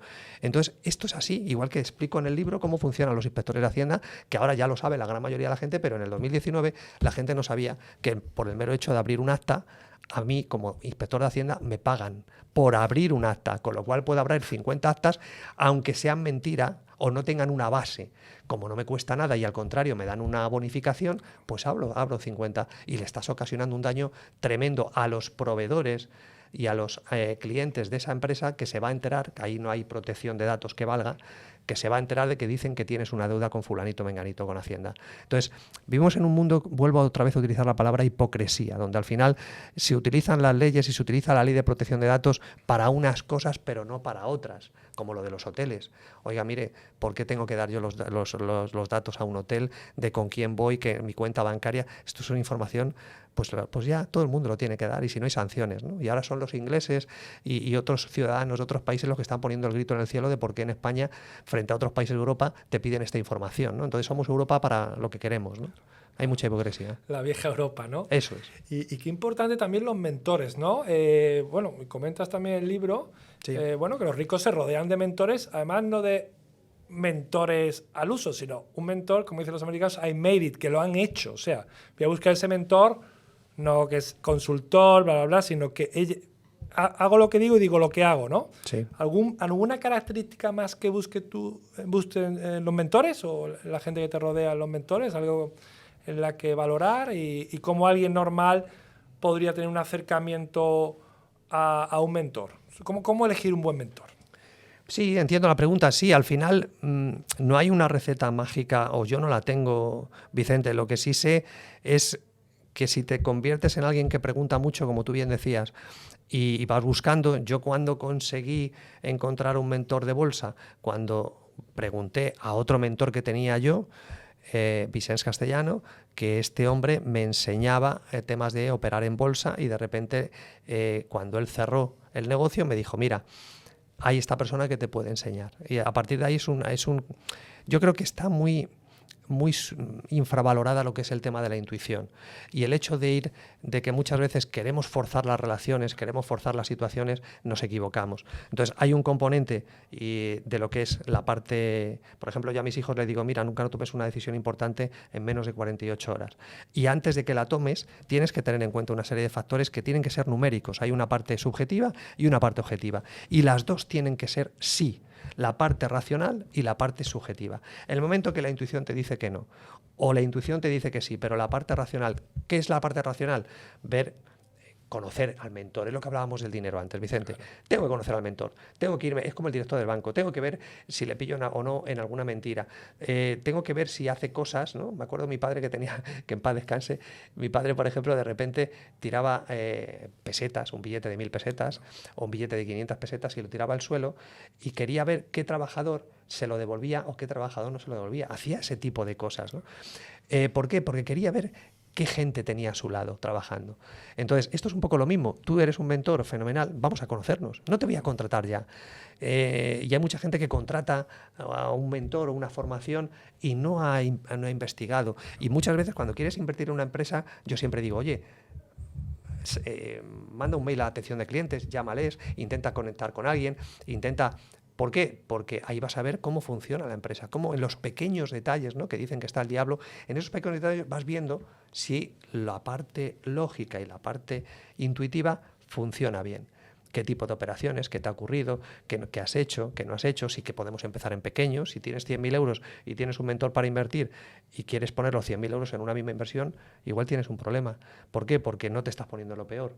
Entonces tienes que ver que la parte racional y la parte intuitiva, las dos funcionan bien y son que sí. Y eso conlleva, como tú bien dices, también investigación, preguntas y ver que todo eso suena en la misma melodía. Qué importante. Desde luego, en los colegios a nuestros hijos no les van a enseñar eso, así que es una información súper valiosa, la intuición, ¿no? Sí.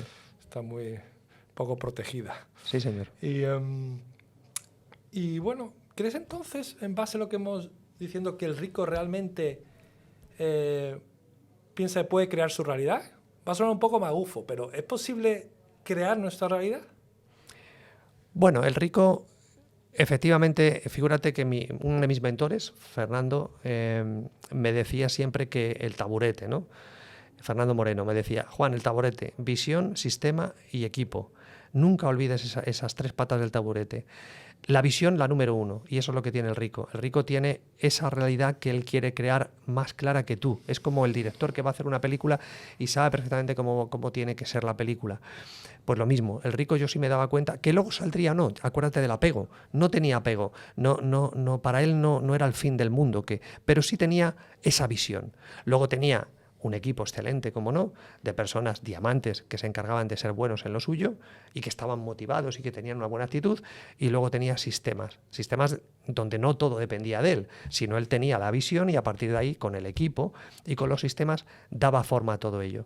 Pero sí es una característica, de hecho hay una película maravillosa que es Tucker, un hombre y su sueño, protagonizada por Jeff Bridges, que hablo de ella en el primer libro, donde habla de un caso real en los años 40-50 de los coches Tucker en Estados Unidos, de cómo este hombre tuvo esa visión de ese coche y el tío quería ver, ¿ves? Humilde, quería ver qué pasaba si ponía un anuncio en prensa con ese coche, ¿no? Y de repente le empezaron a llover un montón de pedidos. Ni tenía fábrica ni tenía nada, pero tenía esa visión de cómo quería que fuese el coche que él quería construir. Entonces, esa parte de humildad, ahí la tenemos. La parte de preguntar cómo ve el mercado eso, no creértelas de listo para nada. Y esa realidad la tenía él en la cabeza, como le pasó al gran Walt Disney, ¿no? Al final, que tenía perfectamente bien claro qué quería construir. Luego lo construirá, no lo construirá, habrá lo que hemos dicho, ¿no? En la película Forrest Gump, de la famosa pluma, ¿no? Donde empieza la pluma yendo de forma accidental y termina la pluma, ¿no? Es decir, hay una parte de azar y hay una parte de destino. Entonces tú puedes incidir en la parte de destino involucrándote, ilusionándote y teniendo clara la visión y sabiendo, ¿no? Como yo, ¿no? Cómo te tomas tú, Vicente, o yo los problemas. Yo cuando me estafaron la primera vez podía haber mandado a la mierda a los inmuebles y haber dicho nunca más, pero algo me llamaba de los inmuebles, esa parte de intuición que tú, como decías, no le damos la suficiente protección. Yo sí se la daba. Yo sí sabía que cuando de repente me llaman para una entrevista, yo sí veo cosas que quizás otros no se fijan, pero yo sí intento ver más allá de lo que es la propia frase o la propia escaparate, ¿no? Intento ver más cosas. En tu caso era muy fácil porque te conocía ya, ¿no? Y eres un referente en el mundo cripto y en el mundo del derecho y demás. Pero más allá de ahí, es lo que te digo, que hay que buscar, para eso tienes que tener tiempo, que es lo que no tiene tiempo esta sociedad, que vive ahí con prisas, ¿no? Y eso es lo más dañino. Totalmente. Ahí es donde surge la magia, ¿no? Estar 2 horas aquí contigo sin tener que contestar el teléfono, aunque llamen, ¿vale? Pero eso la verdad que es un lujo, ¿no? Es un lujo. Muy bien, hemos hablado de mentores. Una confesión más íntima. No sé si querrás contestarme, pero ¿podrías saber cuántas empresas tienes en la actualidad de inmuebles? Pues mira, esto me pasaba a mí también con los ricos, ¿no? Porque cuando yo lograba un grado de confianza muy grande, yo también le preguntaba, oye, al final veo que tienes un montón de empresas, ¿y cuántas tienes, no? Y esto es como cuando le preguntaron a Antonio Banderas en televisión, que me hizo mucha gracia, salvando las distancias, por supuesto, no me quiero comparar con nadie, pero me hizo mucha gracia como en un programa de televisión hace poquito, de repente le preguntan a los chicos, oye, ¿y en tu cuenta bancaria cuánto dinero tienes, ¿no? Igual que el tema de las empresas, ¿cuántas empresas? Y entonces Antonio Banderas contestó, dice, oye, pues mira, ¿te quieres creer que yo me meto en la aplicación? Y es que no lo sé, porque los números cambian, bajan, suben, bajan. Y fue una forma muy elegante de mantener su privacidad y no decirle a los niños, a los chavales cuánto, ¿no?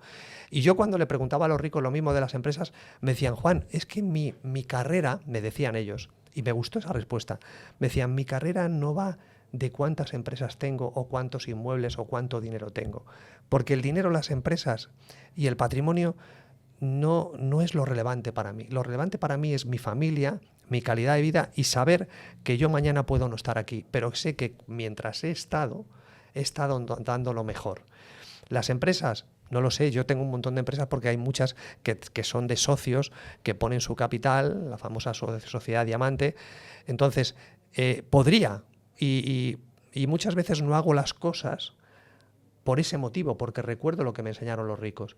Si tú te pones a contar el dinero que tienes, si tú te pones a contar todo el patrimonio, cómo fluctúa, cómo no fluctúa, donde estás poniendo tu atención es ahí, en el número de empresas, número de inmuebles, número de dinero, y donde el rico pone su atención es en lo otro, en protegerlo bien, en reunirse de buenos expertos, en saber que eso lo puedes tener o lo puedes no tener, como me ha pasado a mí varias veces, con 2 quiebras muy grandes que tuve, Y al final donde tengo que poner los ojos es en esto, ¿no? En estar hoy contigo, en poner mi atención en ti, en dar lo mejor en esta entrevista y que si alguien necesita ayuda, pues que se la podamos brindar. Entonces, no me preocupa y ya te digo que no es por tener una salida fácil, pero yo tampoco lo sé. Sé que son muchas empresas, pero eso sí, intento que mi equipo en cada una de ellas intente dar lo mejor. Okay. ¿Y qué tipo de modelo de negocio te ha sorprendido más? O sea, ¿qué empresa puedes decir que ha sido más rentable? Porque el mercado ya sabemos que a veces tenemos una idea, la sacamos y el mercado es inexorable. Es el que te va a decir, aunque tú tengas esa visión y esas ganas de hacerlo, el mercado te va a decir, mira, sí, bien por aquí, pero mal por aquí. ¿Hay algún modelo de negocio o alguna de tus empresas que te haya tenido éxito en la actualidad que te haya sorprendido? Dice, bueno, no sé si va a funcionar. Ostras, y funcionó muchísimo. Hay algunas que no funcionaron nada. Me acuerdo de una empresa, bueno, funcionaron al principio, de una empresa de minería de criptomonedas que tuvimos, que no es tu pregunta, esa no funcionó, por lo tanto hay que estar preparado para aquellas cosas que no han funcionado. Para mí lo que sí ha funcionado, te acabo de poner ese ejemplo, ese modelo de negocio que es el de las sociedades diamantes, donde hay mucha gente ahí fuera que tiene dinero, pero no tiene lo que tenemos nosotros, que son inmuebles rentables que compramos a bancos, fondos de inversión. Y entonces el saber unir esas dos cosas, de decir, oye, vamos a buscar una asociación justa donde tú eres el administrador de la sociedad, tú eres el que tienes el 52% de las participaciones, ¿ves? Nunca el 50%. Tú eres el que puedes hacer y deshacer y nosotros tenemos el 48%, de tal manera que nosotros ponemos el trabajo, nosotros ponemos el activo que tú puedes comprar y lo vendemos o lo explotamos y nos repartimos los beneficios. Entonces, ese modelo de negocio nos ha ido maravillosamente bien en ese modelo, que luego lo hemos estado cambiando, porque a base de tener muchas participaciones en muchas empresas hemos hecho algunos cambios, ¿no? Pero quizás es el modelo más interesante que hemos tenido. Y luego tuvimos también una empresa de trading con un operador que operaba en directo de Chicago y fue una empresa también muy interesante donde enseñábamos a la gente a operar en el mercado de futuros. También fue otro modelo muy interesante de empresa que funcionó muy bien. Nunca sabes dónde va a estar esa empresa que va a ir como un tiro, ¿no? Pero bueno, al final, ya te digo, son proyectos, unos han ido bien, otros mal, los que van a nacer también estamos ilusionados con ello. Yo creo que esa es la principal, me acuerdo mi mujer que habló hace poco con Antonio Banderas, me dijo, lo que me llama la atención de este hombre es con la edad que tiene y con lo que ha logrado ya en esta vida, cómo tú le ves hablando de lo que está haciendo. Estaba en una inauguración de un centro aquí en Málaga, y es como si fuese un niño, cómo le brillan los ojos, cómo realmente está ilusionado con lo que está creando, ¿no? Y eso es lo que el rico tiene, esa ilusión, esas ganas de querer crear, de querer hacer cosas, que algunas le habrán ido, como Antonio Banderas, como a todos, nos han ido mal y otras nos han ido bien, pero nunca pierde la ilusión de seguir adelante, de seguir. Y eso es lo que al final, yo que tengo 2 hijos, es con lo que se queda, no con lo que se deben de quedar. De que la vida te puede golpear muchas veces, pero que tienes que afrontar el año que viene, ahora que empezamos un nuevo año, pues con esa misma alegría, y el resetear, que eso lo aprendí de los ricos, el resetear y decir no pasa nada, tiramos para adelante, ¿no? Okay. Y a nivel de gestión de tus empresas, ¿no? Has hablado del taburete, además sí. Te comentó tu mentor, la parte de visión, la parte de sistematización, ¿no? Procesos y de equipo, ¿no? Centrémonos en el equipo, porque bueno, a mí en particular, en mis empresas igualmente, cuando tengo que dar el paso de pasar ya a director de orquesta y dar un paso para atrás quizás, o director del teatro, llamarían algunos, ¿no? Si tienes varias empresas, ¿no? ¿Cómo saber elegir bien esa persona en la que ya vas a poner al frente? Ese gerente que va a ser ya, te va a sustituir como, digamos, maestro de orquesta. ¿Qué buscas tú en ese perfil? Pues si eres al final una persona con principios, si eres una persona honesta, es la propia persona la que te lo va a pedir a ti. Es decir, yo siempre digo que la mejor venta es aquella que tú no haces, sino que te hacen a ti, es decir, que te proponen comprar algo. El rico no pone a la venta, el rico muestra lo que tiene y viene alguien y te lo quiere comprar. Cuando tú eres un líder y cuando tú eres una persona con valores, cuando cuidas a tu gente y cuando tú le explicas, cuando ya esa gente, sin tú pedirle cosas, hacen cosas por la empresa, que esto es lo que le falta a muchas compañías, rodearse de personas que estén tan a gusto donde están, que no quieran marcharse. Y eso es muy difícil de lograr. Cuando tú logras eso, a partir de ahí aparece alguna persona que dice, oye, yo quiero ascender, yo quiero liderar esto, y he oído que Vicente está pensando en crear otros proyectos y no sabe a quién dejar esta empresa, cómo darle participaciones y le encantaría encontrar a alguien, ¿no? Esa persona se va a ofrecer a ti. ¿Por qué? Porque ya lleva años contigo, sabe cómo funciona, está contento, está feliz y quiere seguir tirando de la empresa con ese mismo empuje. Con lo cual, no se trata tanto de que tú digas, es que no tengo a nadie, sino de volverte esa persona que cualquiera querría estar ahí contigo, ¿no? Y eso es lo más difícil. Y eso es lo que yo he tenido la suerte, que trabajo en muchas empresas, de encontrarme directivos buenos, directivos menos buenos, directivos maravillosos, donde al final esa parte de relaciones humanas es la que hace que la gente quiera estar a tu lado, ¿no? Y eso es lo más importante, lo que decíamos del equipo, ¿no? Pero no te preocupes que la vas a encontrar. La vas a encontrar, pero te lo tienes que poner, es como cuando el que se compra un coche azul o una marca X de coche, al final ves coches por todo lo mismo, por todos los lados. Tienes que ver que primero el negocio funciona sin ti, porque muchas veces no se trata de encontrar la persona, es el hecho de que si tú te vas, el negocio se hunde, porque todo depende de ti. Entonces, están por los eso, sistemas ya implementados. Si están los sistemas implementados, la visión también, y tú ya quieres hacer otro o quieres delegarlo al 100%, bueno, pues vamos a plantear que el 80%, que a veces la gente dice, no, yo quiero que el 20% de las acciones, de las participaciones las tenga la nueva persona. ¿Pero por qué? Si tú y yo no vas a dedicarle nada de tiempo al negocio. Lo suyo será que tenga el 80% o el 70% y tú el 30%, ¿vale? Porque tú eras el fundador. Y que tú te pongas en una primera fase de mentor para ayudar a que esa persona dirija bien por si te necesita, o llamémosle mentor o consejero delegado, donde tú, hasta la segunda fase donde tú ya te marchas. Entonces, ves, hay una transición, no es yo te suelto las llaves y ahí te quedas, ¿no? Entonces, por eso te digo que hay empresas muy buenas. Yo conozco una aquí en Málaga que se dedica a esto, ¿no? A intentar que muchos empresarios se liberen de sus empresas, porque al final son las empresas las que les tienen a él cogido, y sí, son empresas que facturan bastante, pero esa persona no tiene vida. Entonces, esa transición para marcharse del negocio 100%, ya te digo que hay una empresa que lo hace aquí en Málaga muy bien y ayuda a pymes y a todo tipo de empresas a esto, ¿no? A lograr que los directivos se marchen. Eso en Europa, ves, está como todo más protocolizado, porque hay menos emoción.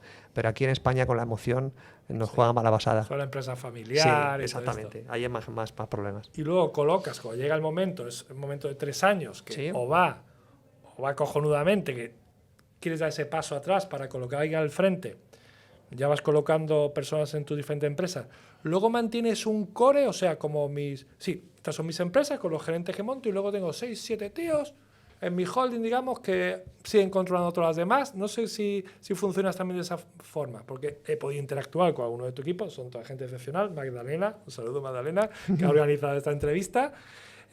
No sé si funcionas también con gerentes de tus diferentes empresas y tienes luego un núcleo duro tuyo de 5 o 6 personas más próximo, quizás. Yo soy más amigo, figúrate, de lo que hablábamos antes de externalizar esos servicios. Es decir, no creo tanto porque existe la contaminación. Es decir, es como cuando el gerente quiere saber si un producto o un servicio... Tú lo estás hablando de la parte de recursos humanos, pero yo lo hablo, por ejemplo, por poner un símil, de cuando alguien quiere evaluar un producto o un servicio. Tú ya estás contaminado porque tú tienes tus propias creencias. Lo mismo que cuando tú quieres negociar con el banco un crédito, pues tú no eres el mejor negociador. ¿Por qué? Porque el banco se las sabe todas y porque tú eres parte del problema. Entonces, en este caso, como tú bien dices, yo lo que hago es externalizo fuera para ver que me diga alguien que tiene mucha experiencia más que yo y que no está contaminado con prejuicios de ningún tipo, y mi organización y yo estamos contaminados. ¿Por qué? Porque hay un montón de sinergias dentro de la operativa a nivel de números, a nivel de emociones, a nivel de problemas. Entonces, si viene alguien de fuera, y es lo que hacemos nosotros, externalizamos esos estudios para que me digan de esas empresas, de esos directivos, pues todo tipo de información que luego yo trato de forma confidencial para ver qué es lo que me sirve para mejorar y para ampliar o qué no. Y entonces eso es lo que a mí me sirve más que el hecho de que sean mis propios equipos o mi propia gente de diferentes empresas las que me digan la información. Ok. Aunque actualmente no cuentas con un núcleo duro de personal. No, porque lo tengo muy diversificado. Yo no creo tanto en los holding. Los holding es una maravillosa opción a nivel también fiscal y para empresas muy determinadas que ofrecen más o menos lo mismo, pero yo, como he mamado la parte de diversificación, lo tengo todo tan diversificado que incluso hay personas de empresas nuestras que no se conocen ni se van a conocer jamás. Son proyectos totalmente distintos. El del Cuarto Libro, por ejemplo, es una empresa totalmente independiente del resto, ¿no? Que es la que estamos montando ahora y que no tiene nada que ver con el resto, y así con cada una de ellas. He intentado siempre que cada empresa sea muy diferente, con equipos diversos, y que si quiere una auditoría va a hacer una auditoría, pero de forma independiente, no juntándolos a todos ellos. O sea que el tema de holding está muy bien para determinados tipos de negocios. En el mío, que son negocios muy distintos, hay una parte de formación, hay una parte de inversión en cripto, hay otra parte de inversión inmobiliaria, hay muchas cosas diferentes que hago. He intentado que las empresas no exista ningún tipo de vinculación, ni a nivel de personal ni a nivel de accionariado también. Okay. Y un poco para nuestra audiencia, que aquella persona que quiera dar el siguiente paso, pasar el nivel, pensar como los ricos, podemos empezar por el sector inmobiliario, ¿no?, que es más recurrente y que tú conoces muy bien. ¿Es posible realmente para alguien con muy pocos ingresos acceder al mercado inmobiliario, empezar ya a comprar, apalancarse con un tipo de hipoteca? ¿Una posibilidad, un consejo le podrías dar a alguien que qué paso debería tomar para empezar a comprar su primer inmueble? Mira, los primeros pasos es como lo del tema de las finanzas, Vicente. Es decir, cuando a mí me enseña un exdirectivo de Caixa en pueblecitos pequeños de Castilla-La Mancha a hacer operaciones con 3.000 euros o sin dinero y sin apalancamiento financiero, a mí me explota la cabeza, porque yo pensaba que tenías que tener dinero para hacer operaciones. Entonces, al final, volvemos a lo de antes. Si alguien quiere dedicarse al sector inmobiliario, de hecho, en este segundo libro hablo de lo que es el rol, el personaje, y hay un diagrama con un montón de personajes, donde al final tú eliges dónde quieres hacer el dinero, porque los inmuebles te permiten hacer dinero de muchas formas, ¿no? Antes hablaba de comprar deuda hipotecaria, pero hay muchos, más allá del tema de hotelero, mil formas. Ahora, ese rol, ese personaje, no necesita dinero para hacer dinero. Y esta es la parte donde también, insisto, que va a chocar a mucha gente. Tú puedes perfectamente darme a mí un edificio para que lo compre nuestro club, y donde tú dices, Juan, este edificio es una joya, me ha llegado por fulanito, ¿ves? Lo del tema del submundo que hablo en este libro, y el tema de los diamantes. Mira, me ha llegado este edificio, y este edificio, figúrate qué descuento tiene, y creo que los números te salen. Aunque tú no seas un experto en números. Yo veo que efectivamente es una joya y... que está fuera del circuito inmobiliario. Por supuesto, seguramente no lo encuentras en Idealista, claro, ni en ninguna de esas. Está en el submundo, por eso digo en el submundo. Entonces, ¿qué ocurre? Que tú me dices a mí, Juan, yo quiero esta vivienda. Y tú me das una vivienda cualquiera. O me das de aquí, quiero esta vivienda. De las 10 que hay o de las 12 que hay, quiero esta vivienda para mí. Y la quiero que me la pongas en esta sociedad adquirida. Entonces, fíjate, ya estamos haciendo varias cosas. Tú simplemente con una información valiosa te estás haciendo con un patrimonio de un activo que lo estás protegiendo y está yendo fiscalmente, es mucho más rentable. Para mí fiscalmente también es más rentable que pagarte una factura que tú me puedas dar. Oye, Juan, te pagas esta factura por esta información. Y estáis alineados. Skin in the game. Vais alineados. Claro. Tú sabes cómo hacer dinero sin dinero, tú me has dado una información muy valiosa y se va a repetir el ciclo porque los dos somos honestos y queremos hacer más cosas juntas. Entonces, esto es un claro ejemplo, hay muchos más, ¿no? Yo explico en el curso mío que tengo de cómo comprar inmuebles con 0 euros de 34 formas distintas que yo he ido poniendo en práctica, desde incluso con un coche, con un deportivo, cambiarlo por una serie de inmuebles. Es decir, hay la clásica permuta, pero también, por ejemplo, terrenos. Hay terrenos ahí fuera, en España, muchísimos terrenos de gente que no sabe lo que tiene y que de repente llegas tú, como yo en una época de mi vida, y cuando yo me arruiné, me encontraba con que iba a casitas bajas, y yo, mientras tú veías una casita baja con unas gallinas y un corral, yo lo que veía ahí eran 14 pisos, y de repente me iba al ayuntamiento y veía que se podían hacer 14 pisos. Tú, que eres el dueño de esa casita con esas gallinas, me la vendías en 200.000 euros.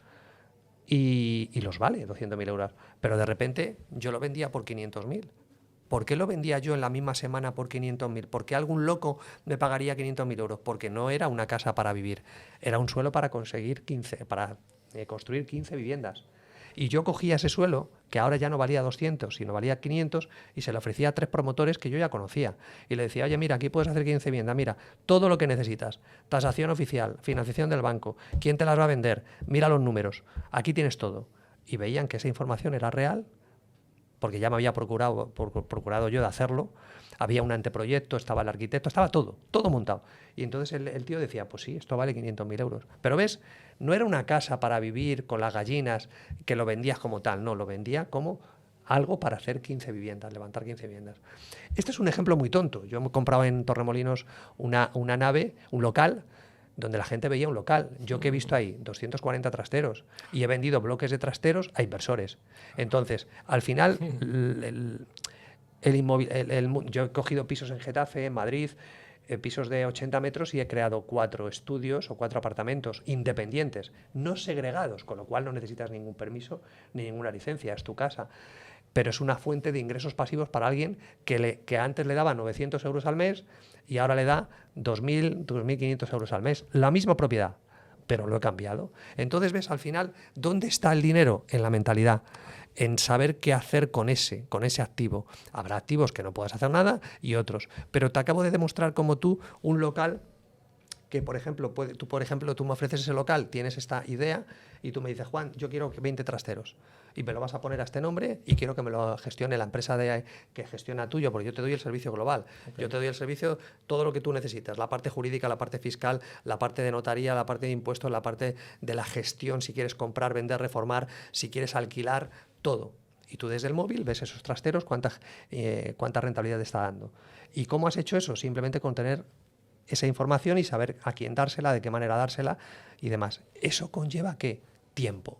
¿Por qué? Porque tú y yo tenemos que confiarnos el uno al otro primero, tú tienes que saber que yo no voy a ser un pirata que voy a ir por detrás y te voy a quitar eso. No, a mí no me interesa eso, porque me interesa que me traigas más productos rentables. Pero es un ejemplo de cómo al final, y aquí lo explico en el libro, de muchas formas de crearte un patrimonio con 0 euros o simplemente teniendo esa información. Estos son algunos ejemplos. Qué ¿no? bueno. Y ya el siguiente escalón, aquel que tiene, por ejemplo, un inmueble o 2, libre de cargas. Bien. Y necesita cierta financiación bancaria. ¿Es tan complicado acercarse al banco, poder obtener una buena negociación con un inmueble existente? ¿O cómo llevarías tú esa negociación? Bueno, afortunadamente ahora, cada vez más, si tú lo conoces, Vicente, hay muchas empresas de capital privado que si tú tienes un inmueble libre de cargas, igual que está pasando en el mundo cripto, si tú tienes un dinero, pues lo pasas a Bitcoin y ya lo ofreces como colateral para que te den USDT y luego pasarlo a euros, pues esto pasa lo mismo con el tema de la banca. Depende, tú puedes tener 1 o 2 inmuebles libres de cargas que el banco no te va a dar financiación si no ve detrás que efectivamente o tienes unas nóminas o tienes un track record o tienes... es decir, si tú tienes una sociedad parada y tú tienes un trabajo temporal o no tienes trabajo y eres un inversionista, pues seguramente el banco va a ser reticente, o igual sí, depende del momento que le pilles. Pero da igual, hay empresas de capital privado que te van a poner capital, como garantía tú das esos activos y te van a dar igual un interés un poquito más alto, pero tienes la financiación. Entonces, hay muchos mecanismos para que teniendo libre de cargas, también hay que ver para qué quieres esa financiación, porque igual como acabas de ver, igual tú quieres esa financiación para comprar activos. Ese círculo virtuoso de seguir comprando, ponerlos en alquiler. Exactamente, igual a ti no te hace falta y yo te pongo ese dinero a ti. Tú me dices, Juan, ¿qué tú quieres? Yo, por ejemplo, todos mis correos los firmo con la famosa frase de George Rockefeller que dice, prefiero el 1% de 100 personas que el 100% de mi propio esfuerzo. Igual tú vas a pedir financiación para llevarte el 100% de la riqueza, pero igual me dices, ¿para qué le voy a dar riqueza al banco y voy a tener que hipotecar mis inmuebles y demás para obtener financiación? Pues igual voy a cualquier club como el de Juan u otros clubs que hay y escucho propuestas y de repente ahí tengo el capital, yo tengo el activo y yo me quedo con una parte importante de los beneficios y tengo lo mejor de todos los mundos, ¿no? O sea que depende. Claro. Sí, porque bueno, ahora no sé cómo estoy viviendo ahora el tema financiación, si los bancos alegres o bueno, estamos viendo, y lo has comentado antes, ¿no? Una estructura de tipos más, están bajando los tipos de interés, parece ser. No sé cómo estáis viviendo ese... Hombre, nosotros en noviembre y diciembre para nosotros es una fiesta porque es cuando los bancos tienen que cumplir objetivos y por tanto a nivel de préstamos, créditos como a nivel de activos inmobiliarios pues salen las gangas, las ofertas. Entonces, igual que a primeros de año sacan productos porque es el arranque, los 2 primeros meses donde hay que empezar a colocar ese dinero que les sale tan baratito al banco tener y lo tienen que colocar a los distintos clientes y suelen moverlo, ¿no?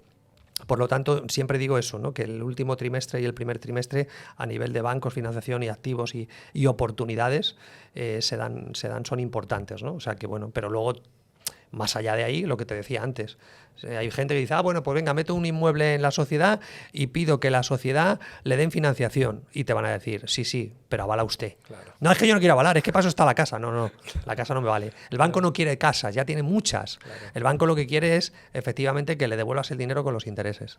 ¿Y qué prefieres? ¿Tipos fijos, variables, una mezcla, híbrido? No sé. Yo soy un enamorado de la póliza, a pesar de que me ocurrió lo que me ocurrió, pero soy un enamorado de la póliza siempre que sean operaciones a corto plazo. Vale. Si tú te te vas a quedar con un activo más de 10 años, pues sí, lo mejor es, si es menos de 10 años, fijo, y si es más de 10 años, variable. Entonces va a depender un poco esa es mi recomendación mía personal. Claro. Es decir, yo voy a pedir una hipoteca. ¿Este activo lo quiero más de 10 años? ¿O es un inmueble que ya, como hemos dicho antes, lo tengo ya pagado porque fue a través de una operación o una aportación? Ya tengo el inmueble parado. ¿Quiero financiación baratita? Pues seguramente me vaya dependiendo del tiempo que vaya a tener ese activo, lo puedo tener. ¿Que voy a tenerlo toda la vida? Pues lo pido a variable y se acabó y tengo esa financiación tranquila.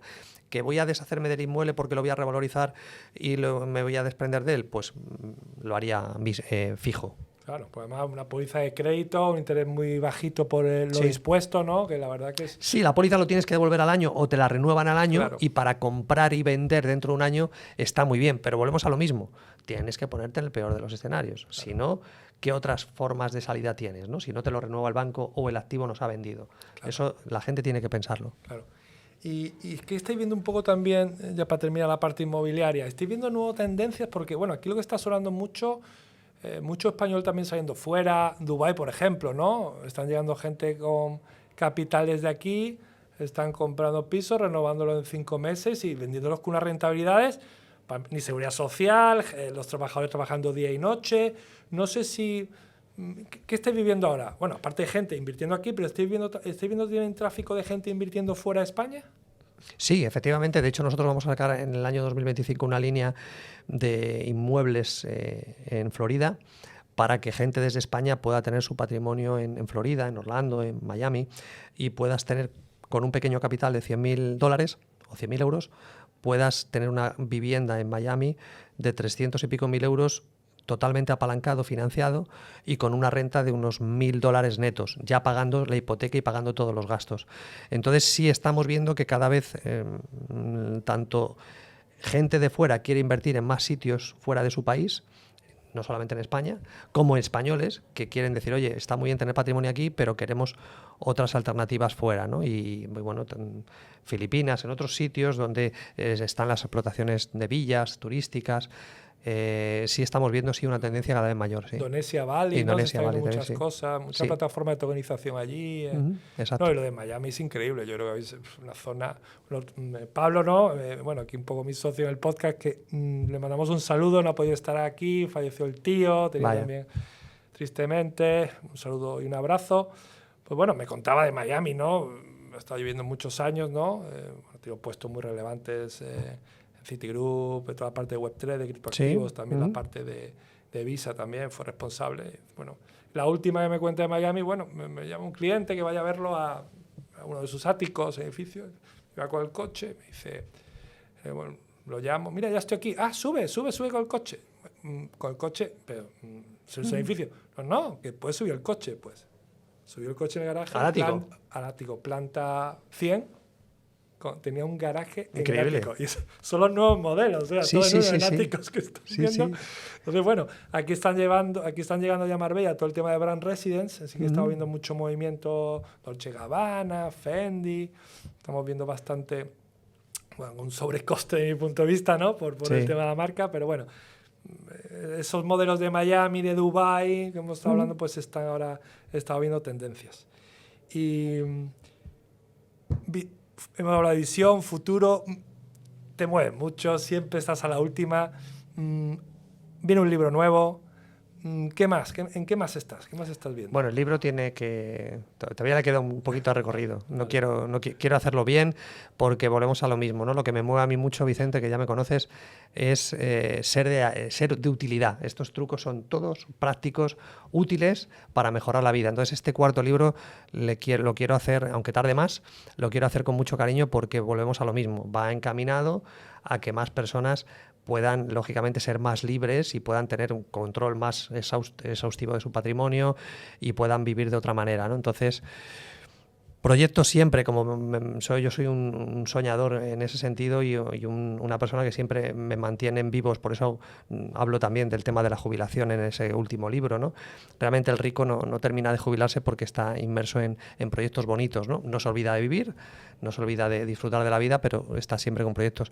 Entonces, bueno, básicamente es eso, es decir, como tú bien dices, el cuarto libro es uno de los proyectos, el otro es Patrimonio Élite, que es bueno, pues una empresa nueva que también va a nacer en base a que cada vez nos llega gente con más patrimonio que quiere, lógicamente, proteger sus finanzas y hacerlas crecer.